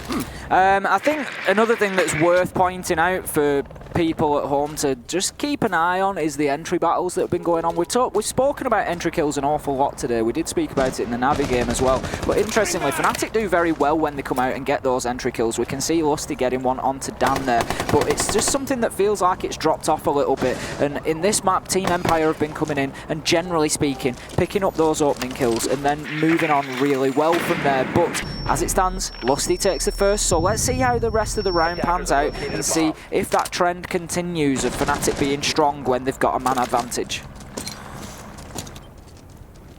Trying to turn it into the round victory that can be the tough one, as you say, but this comes down to, again, the point around playing in duos. You kind of go off the back of that and make it work. Now there's a big drop coming in here as well. A bit risky always to drop in straight through the skylight, but they're going to go for it as well and try and push in towards the elevators. But Empire don't care. Still going to turn this round into so many kills for themselves. And finally, Mentalist will get something, but by then, the damage was done. Empire got the kills, and they win round number 3 before Fnatic can even get a sniff at the site. I don't think the crazy drop and push strats like that are going to work anymore. We saw them have a little bit of success with the unexpected on coastline, but Empire just seem to have settled down now. They seem to have got in the right headspace. They're on their map, they feel more comfortable, and the kills are starting to flow. It just goes to show how long it took them to get the Maestro out of lift. He got one and then was finished off, but they were losing bodies all the time whilst doing it, and that is not really a position that he should have had so much success from. We can see the blitzes coming again from Mentalist now. I hope you remember, Mentalist, don't turn your back on people.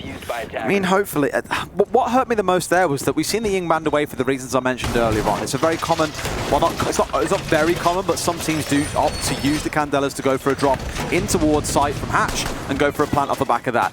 Capital helps you fulfill exactly the same purpose. And although we've only seen it once so far, I'm still yet to see where the blitz is going to be valuable to them. Now, maybe, just maybe, Fnatic have looked at this and said, well, we know that Empire aren't really playing as a group. They're playing as very individual players.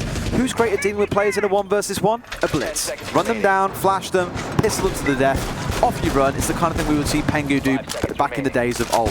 So if they're trying to rely on the same sort of thing, fair play. But going in when everyone else is still left alive as 5 and not watching all your angles, not being droned in at the very least, that's where the pain comes from. Do you remember Julio on Blitz back in the Black Dragon days? He used to get on Blitz, particularly Console. Oh, that was before my time, mate. Honestly, it was before my horrendous. time. He'd get on Blitz, he'd go into Console at top floor, and you have never seen a roam clear like it. It was honestly, it was terrifying. I used to have nightmares about that. If we're talking classic. Jesus, mate, talk about invested in the game. Classic Blitz play. If you've never had Siege Dreams, you've not played enough, and I'm sure plenty of people will know what I'm talking about. So heading into round number 4, it is 3-0 in favour of Empire now. They are really starting to flex on this map here on Bank, and I can't see that Fnatic have got any real answers at the minute. One thing they're going to have to do much quicker and much better than they did last time is clear out Joystick from Blue Stairs. He had a field day. He got himself 2 kills, but also wasted over 2 minutes of the round before they could get into any sort of position of control in servers. We saw Magnet struggling with the hatches again for a lot of time, using that utility and just unable to get them to breach, unable to get them to drop, and then taking a lot of damage through them. Ultimately, it came down to a real late push into site. They did get the diffuser down, but it was just down in such a shaky situation, such a shaky way, that they were very unlikely to be able to defend it, and they couldn't, and Empire got in and diffused. Now this is looking like exactly the same setup we saw earlier on, the FO12, or the Titan Killer as we've taken to calling it in the UK sometimes, going to be poised on those stairs. And the early response from Fnatic, rightly so, was to get rid of that deployable shield to make this a little bit easier to push. Now you've got to deal with grenades potentially raining in though, mind you. Still has the Grisbot mine down on the wall up towards the left of the doorway, which can give them a great opportunity to find a kill. And speaking of finding a kill, well, it's all down to Dan here getting a kill on towards Magnet, and the Blitz, well, not going to beat Dan in this head-to-head. What's the point in bringing it if you're not even going to win a 1 versus 1? Let's see now what Virtue can do though, as he looks to go towards Blue Stairs here, knowing again that the Ella is still lurking on this corner. Another Grisbot mine goes down. This is such a tough situation here. They really want to go for the push, but every time they try, they're being met with resistance, and finally they'll get inside after burning quite a bit of utility. Now got to start looking for the push down these stairs where there are 2 members waiting for them. This is going to be tough. Joystick happy to move out of there now. He's wasted almost all of the round, 2.5 minutes gone off the clock, and he's still living to fight. Danny's holding himself tight in that corner of servers. I'm not sure if they're aware of his location. Lusty will move in and get a kill, but he's not aware, as Lusty and Tex will fall foul of Dan, and that will be a nice double kill for him, leaving us now in a 1 versus 4. Virtue has it all to do. He will start doing some of it with a kill onto Dan, but still 1 versus 3. Out goes the Nitro for when the inevitable drop comes. He's going to have to move into sight. Either that or you take it as an unofficial timeout. But Kozjeka will get the kill as Virtue drops, and that's now 4-0 in the favour of Empire. A little bit more of what we expected, probably. I'd have liked to see Fnatic, I keep coming back to it, I would have liked to have seen Fnatic take coastline so that we could see a third map out of this, but as it stands at the minute, if I'm looking at these two teams, I can't really see Fnatic getting too much out of Empire on Cafe either. I could see us 12 months from now, and maybe minus a day or two, to just before Six Invitational 2021 kicks off. And still to that day, Ace is standing there saying, I just wish Fnatic took coastline, man. I really wish they'd taken coastline. This is the kind of thing we are never going to stop hearing about in the UK now. I'm sure the guys back home can't wait for that one.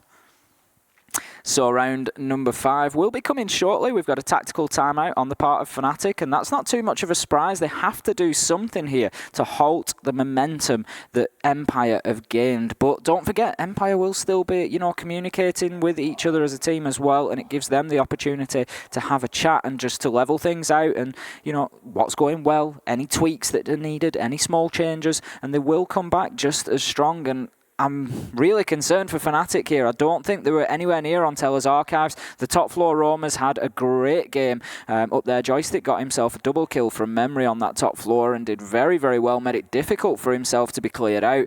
Again, Fnatic need to come in and they need a successful top floor clearance. They have to get control over that area and then they can start pushing towards site.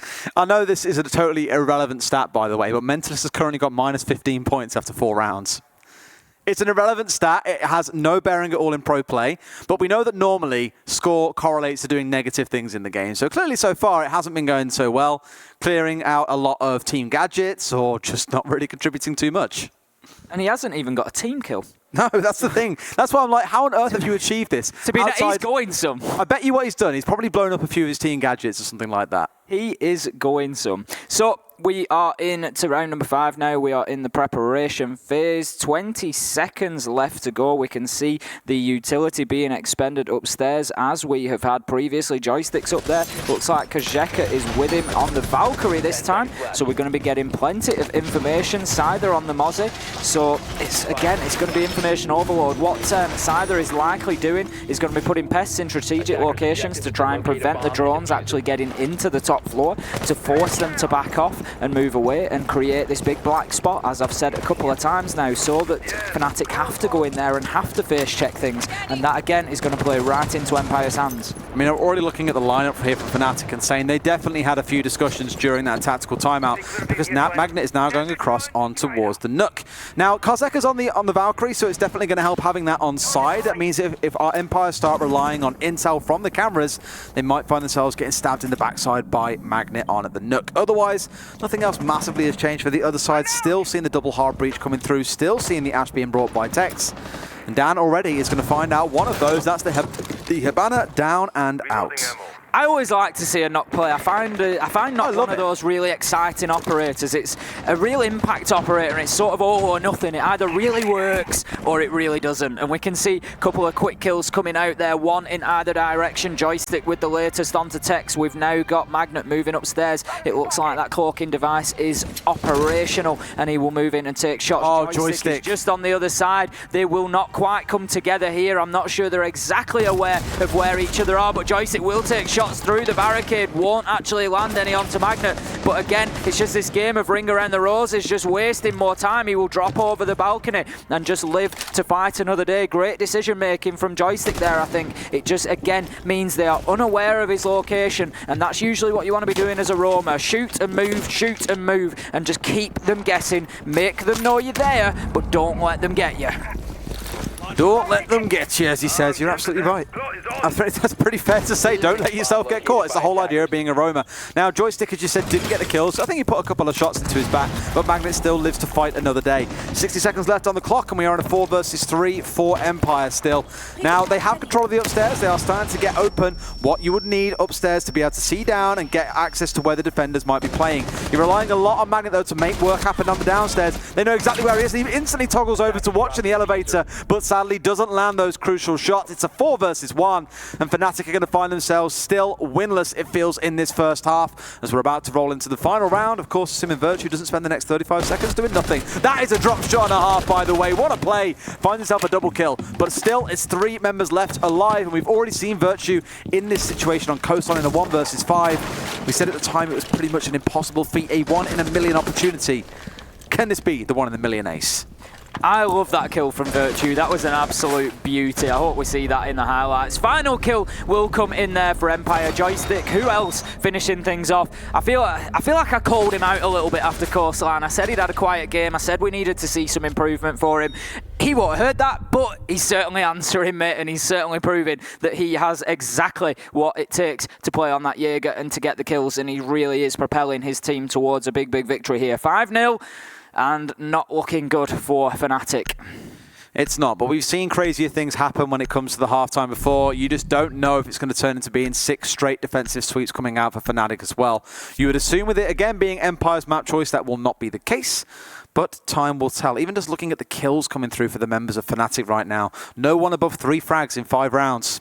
It's not been a positive start. Not when you've got 2 on 8 for Empire. You know, you just have to. It just says that they're not winning the gunfights. And the thing is, that's unfortunate because I don't know what's really happened there. Yes, Coastline and Bank are different maps, but the gunfights aren't really any different. You know, there's long angles on both. You're exchanging fire over similar sorts of distances generally, and I can't really see what has been such a big change. I feel like on this map, Fnatic have come in and they've just been putting themselves in really bad positions. We've seen it from Mentalist twice. That's the extreme example on the Blitz. He's just put himself in really bad positions where it's been possible to challenge him. And that just seems to have been something that's sort of repetitive throughout the rounds that we've seen for Fnatic so far.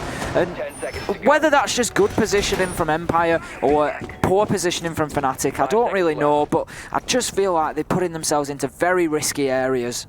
Attacker's objective is Let's see if the risks can pay off, because normally associated with great risks are great rewards. As of yet, very few have been found.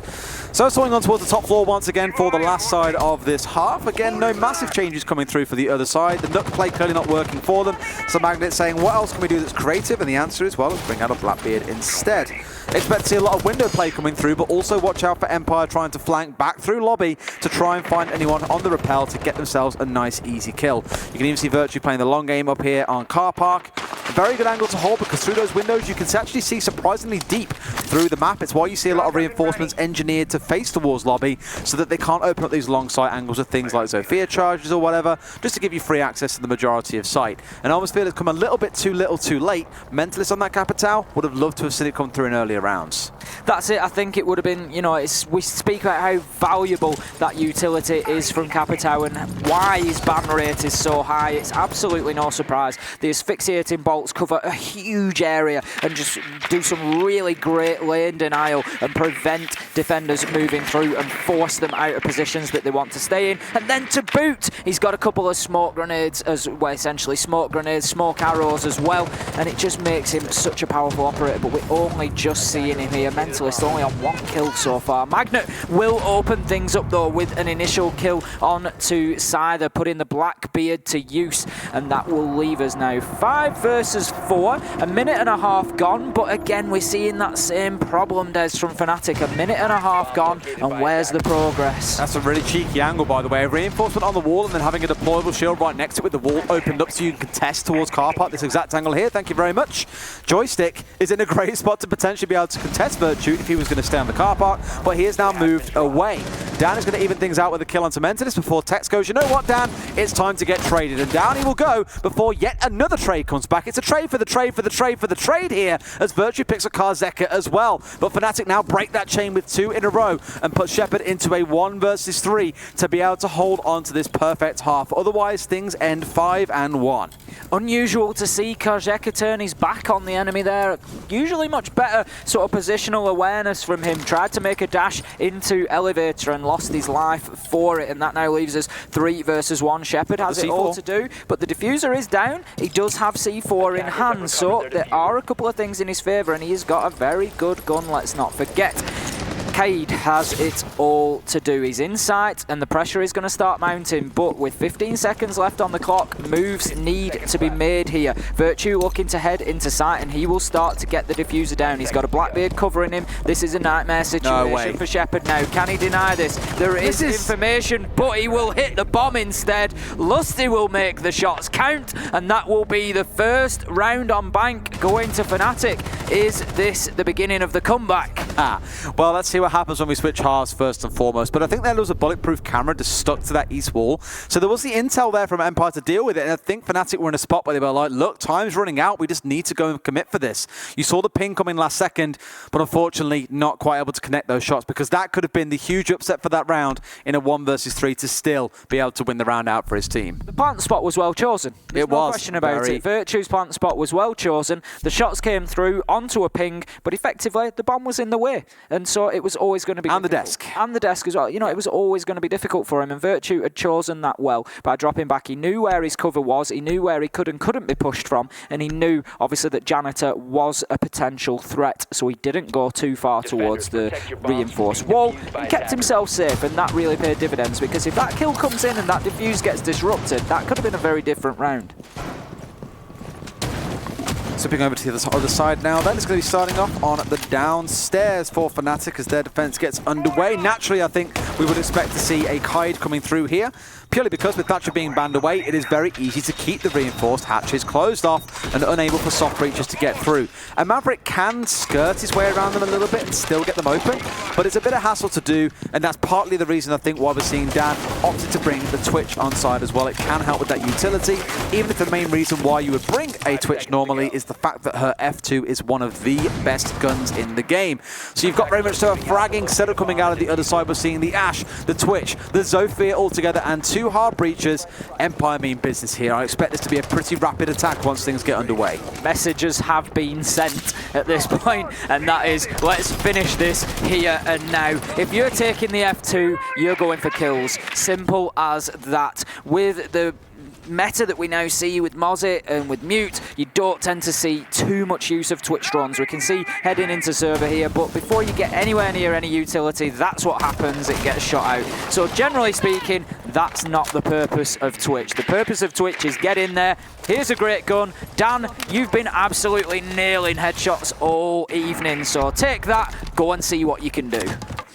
It'd be nice to get into that spot to make something happen, but right now it's still a case of finding out the intel they need to really begin staging this assault, it feels like. And Empire do have control of this ground floor, and like I said earlier on, you can still, as a Maverick, get these hatches open even when they are protected by an Electro Claw. It does mean that you have to be a bit more careful, of course, because you can take quite a few ticks away from it if you're not careful, but it just means you can't use hard breach to get through it, and therefore having to force a Maverick to really make use of that breaching torch to get through it. If you're careful with the breaching torch, you can still get 2 hatches open, but that's about all you can achieve. If you're watching this wondering why Scyther's led down trying to do this as a Maverick and keeps taking damage for it, it basically just makes it a little bit more consistent in terms of the mechanic of opening the hatch. Sometimes when you stood up, it can be a little bit tricky to get it to pop like it has done then. Lying down just improves that a little bit, but it sometimes means that you just take a little bit more damage from that electrical. That's exactly what happened there. So they managed to get that open, and in fact you hear a couple of exothermic charges going off as well by the sounds of it to get this party started. And a pulse downstairs in basement will give them a lot of intel here to play around. So Lusty here isn't strictly looking for a kill, but is in a spot where he can pass intel to his team so they know what's going on. The exothermic is going to come out and open that one up as well. So actually, considering the circumstances, Empire have done a good job. That, I believe, is 3 hatches opened up, but it's taken them 2 minutes to achieve that. So really good stall out from Fnatic with their initial setup, and now it's just waiting and choosing where they place these C4s. Lusty could certainly be a definitive part of this round on that pulse. We always talk about how powerful powerful an operator he is. Information is so crucial in Siege, and if you've got the pulse there, it's a great position for him because he can move into the gold vault corridor and he can get himself just locked into that little sort of side vault, and he can provide information on any of the stairs. As you say, Des, in comes the drop, but in comes the kill from Mentalist onto Scyther. 5 versus 4 now. Joystick losing health very quickly. Lusty is pinned down by Kozheka here. Dan gets the kill with that F2. Lusty will win out over Kozheka, and that leaves us 4 versus 3. 10 seconds left on the clock, and Empire need to make a move right now. The only move happening though is Magnet with a kill onto Joystick. Dan, Shepard get one apiece, and this is coming down to a very late flurry, but without the diffuser going down, Fnatic will win on time, just managing to keep themselves alive long enough, and that will be the round for them. First defensive round going in their favour. A lot of time being spent on the hatches there, and I was concerned when we saw 60 seconds left on the clock that was a bit late to start looking for an execute in towards site. It was very clear they didn't care about blue stairs and wanted to play for the drop off towards the west-hand side near lobby. Didn't matter, because once they got downstairs, they were still faced with the fact that there was no one staring at them, but there were 5 left alive. So they knew they were hiding in every nook and cranny available. Didn't matter where they go, they would face opposition, and that's exactly what happened. So well played to Fnatic. A very patient round. Didn't feel pressured to act and try and force roam kills, for example. Just sat back and let Empire come to them. Expect to see more of the same here now as we go towards Tellers and Archives, bringing the Goyo along. As we all know, that really can slow things down.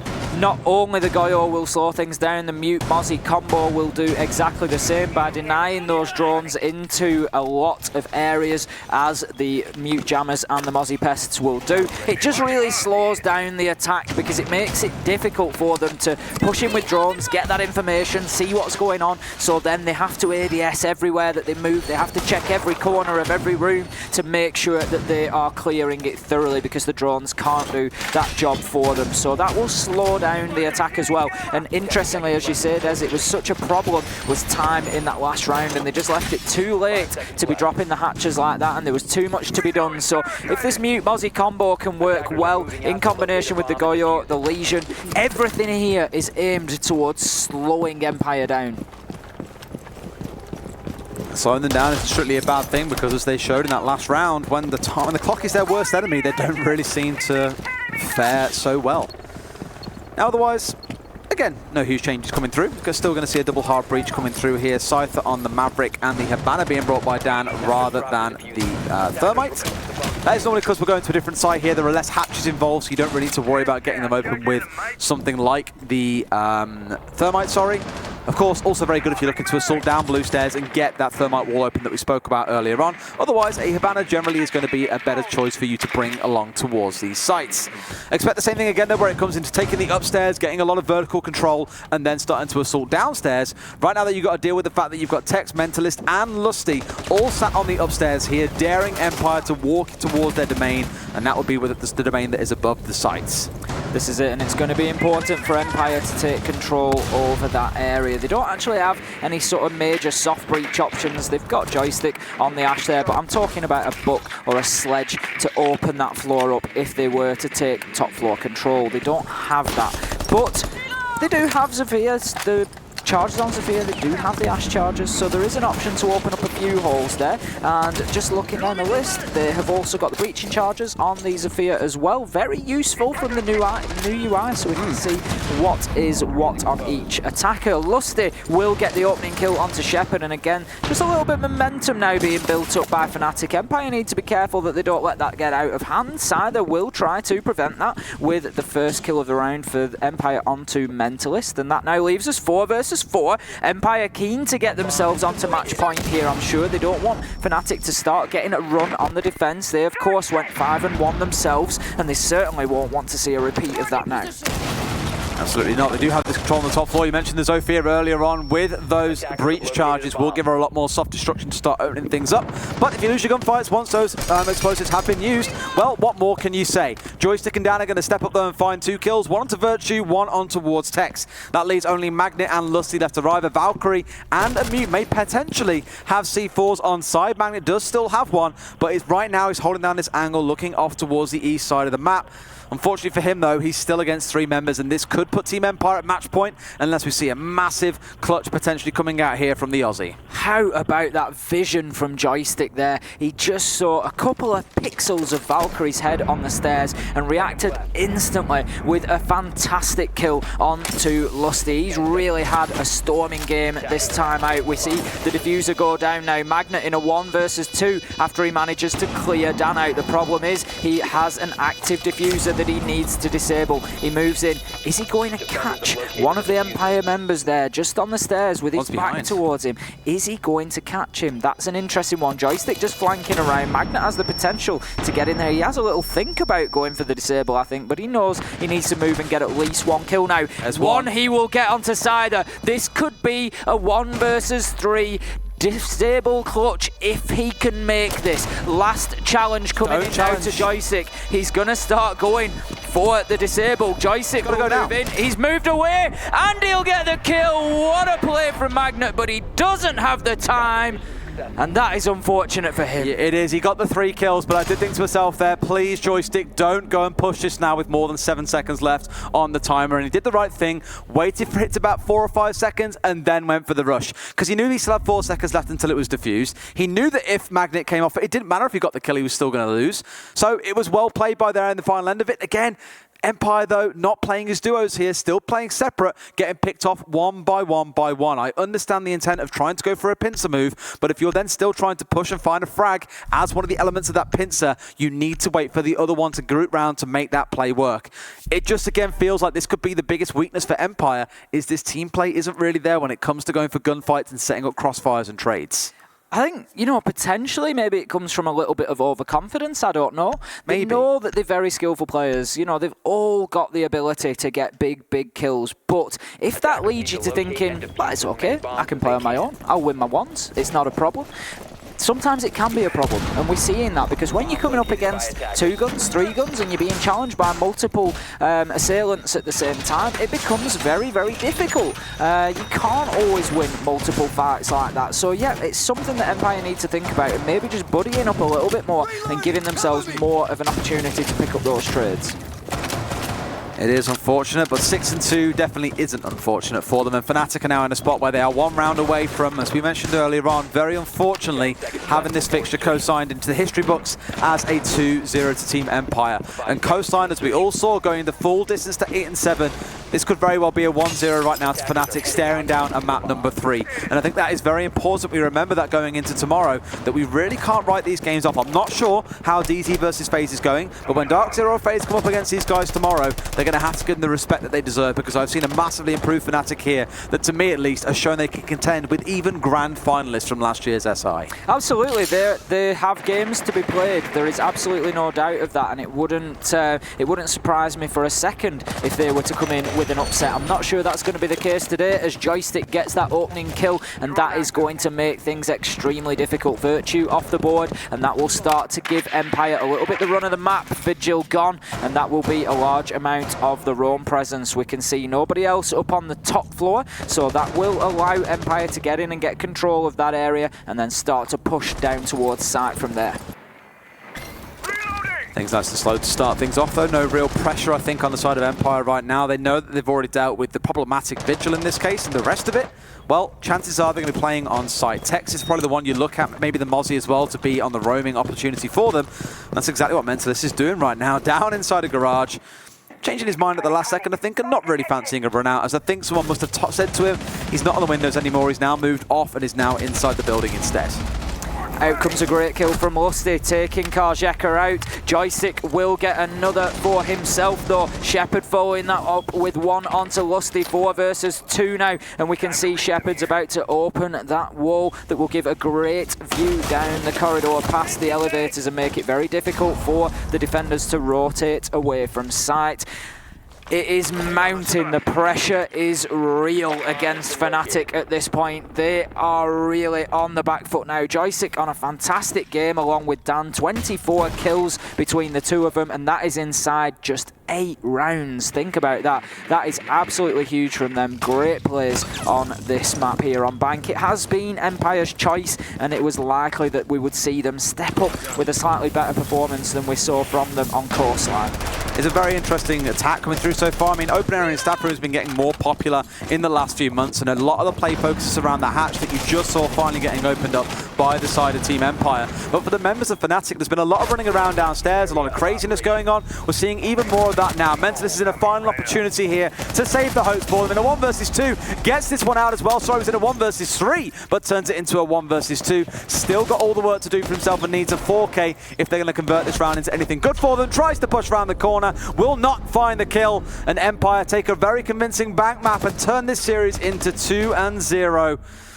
Again, for Fnatic, your heart's got to hurt a little bit for them there, because Coastline, that felt like it could have and should have been their map. I'm sure that there will be a measure of relief on the side of Team Empire, especially coming off the back of that Coastline map. They knew as they got towards overtime that they were really in a match here. And I think, you know, coming out of Bank so strongly, they're going to be pretty happy with that. They're going to breathe a sigh of relief, and they're going to come away with this focusing on tomorrow. Tomorrow, however, is going to be a bigger challenge for them. Dark Zero or FaZe, both very solid teams, as we know. Whoever they face off against, they're going to have to bring their A game, and they're going to have to step up from there. We're going to have to see a lot more of Bank and a lot less of Coastline. We're going to have to see more teamwork and not getting caught out like they did on Coastline. I've got to give a bit of a shout out to Joystick as well. 13 kills, top fragging on that map for his team. One of the ones that we mentioned back at the start as being a little bit quieter as of late. Instead, looking more towards players like Shepard and Dan, things like that. Kajeka also getting involved in the action.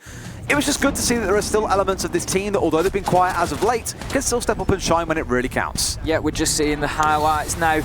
Great plays from Joystick. We've already mentioned him, but on those blue stairs, as the Ellery did a great job. Dan also had a fantastic game. But yeah, the Empire were much more convincing there. It was much more what we expect from them. It was very solid. They were never really pressured on site too much when they were on the defense. They were very, very organized, knew what they wanted to do. 5-1, absolutely no surprises for a team with as much structure and setting as Empire have. And then they were able to just work around anything that Fnatic could throw at them when they were on the attack, really. And it sounds almost like putting a sour note on this match actually as well, but with Bank especially, like that didn't feel to me like a good Bank in a way. It sounds really weird, but there were just so many 1 versus 1s and kind of random fights happening in random floors that weren't really anything to do with the site. It felt more like a skirmish or a deathmatch between the two sides rather than strictly a very heavily strategical setup. And though a couple of the rounds did go the way of having strategy involved, on multiple occasions it did just come down to who pulled the trigger the fastest. Yeah, it was. It didn't feel good. A lot of random gunfights around the site, around the map. That's where I said really Empire weren't directly challenged on site very often. They were winning the fights on top floor, when they were on mid floor or bottom floor, and it was more down to the roam game. But we suggested that might be the case. We said Dan needs to get himself out on the roam, needs to possibly take Joystick with him, and that's exactly what he did, and it paid dividends. So as you know, FaZe versus Dark Zero, we obviously don't know exactly what the score is for that one yet, but good news for you, of course, this is the nice benefit of having 2 streams running at once. When this game ends, and it has been a pretty quick 2-0, it means we can jump over and show you the remainder of that fixture. So when we go to a break in a moment, we will be showing you that game, and we'll be seeing who will be joining Team Empire tomorrow in the winners match, and equally, who will be facing off against Fnatic when it comes down to the elimination match. Again, there's going to be a lot more Siege to be played in this group before we get a decision as to who is going to be going through, and I think so far today, the one thing we have learned is that this is going to be an amazing Six Invitational from top to bottom. We've seen some absolutely unbelievable games so far, and we've got more to come. You know what I love? The next group we have coming up is LATAM plus Giants. There are 3 teams from LATAM in there. Giants are the small kid in the corner that's getting threatened by these big 3 scary LATAM teams. Either way, it's going to be really interesting to see how that one pans out. So what we will do is throw to a break before that game comes to you. Of course, the other fixture in this group needs to conclude. Enjoy watching that one. We'll be back with you for that final game between Giants and MIBR a little bit later on. Stay tuned.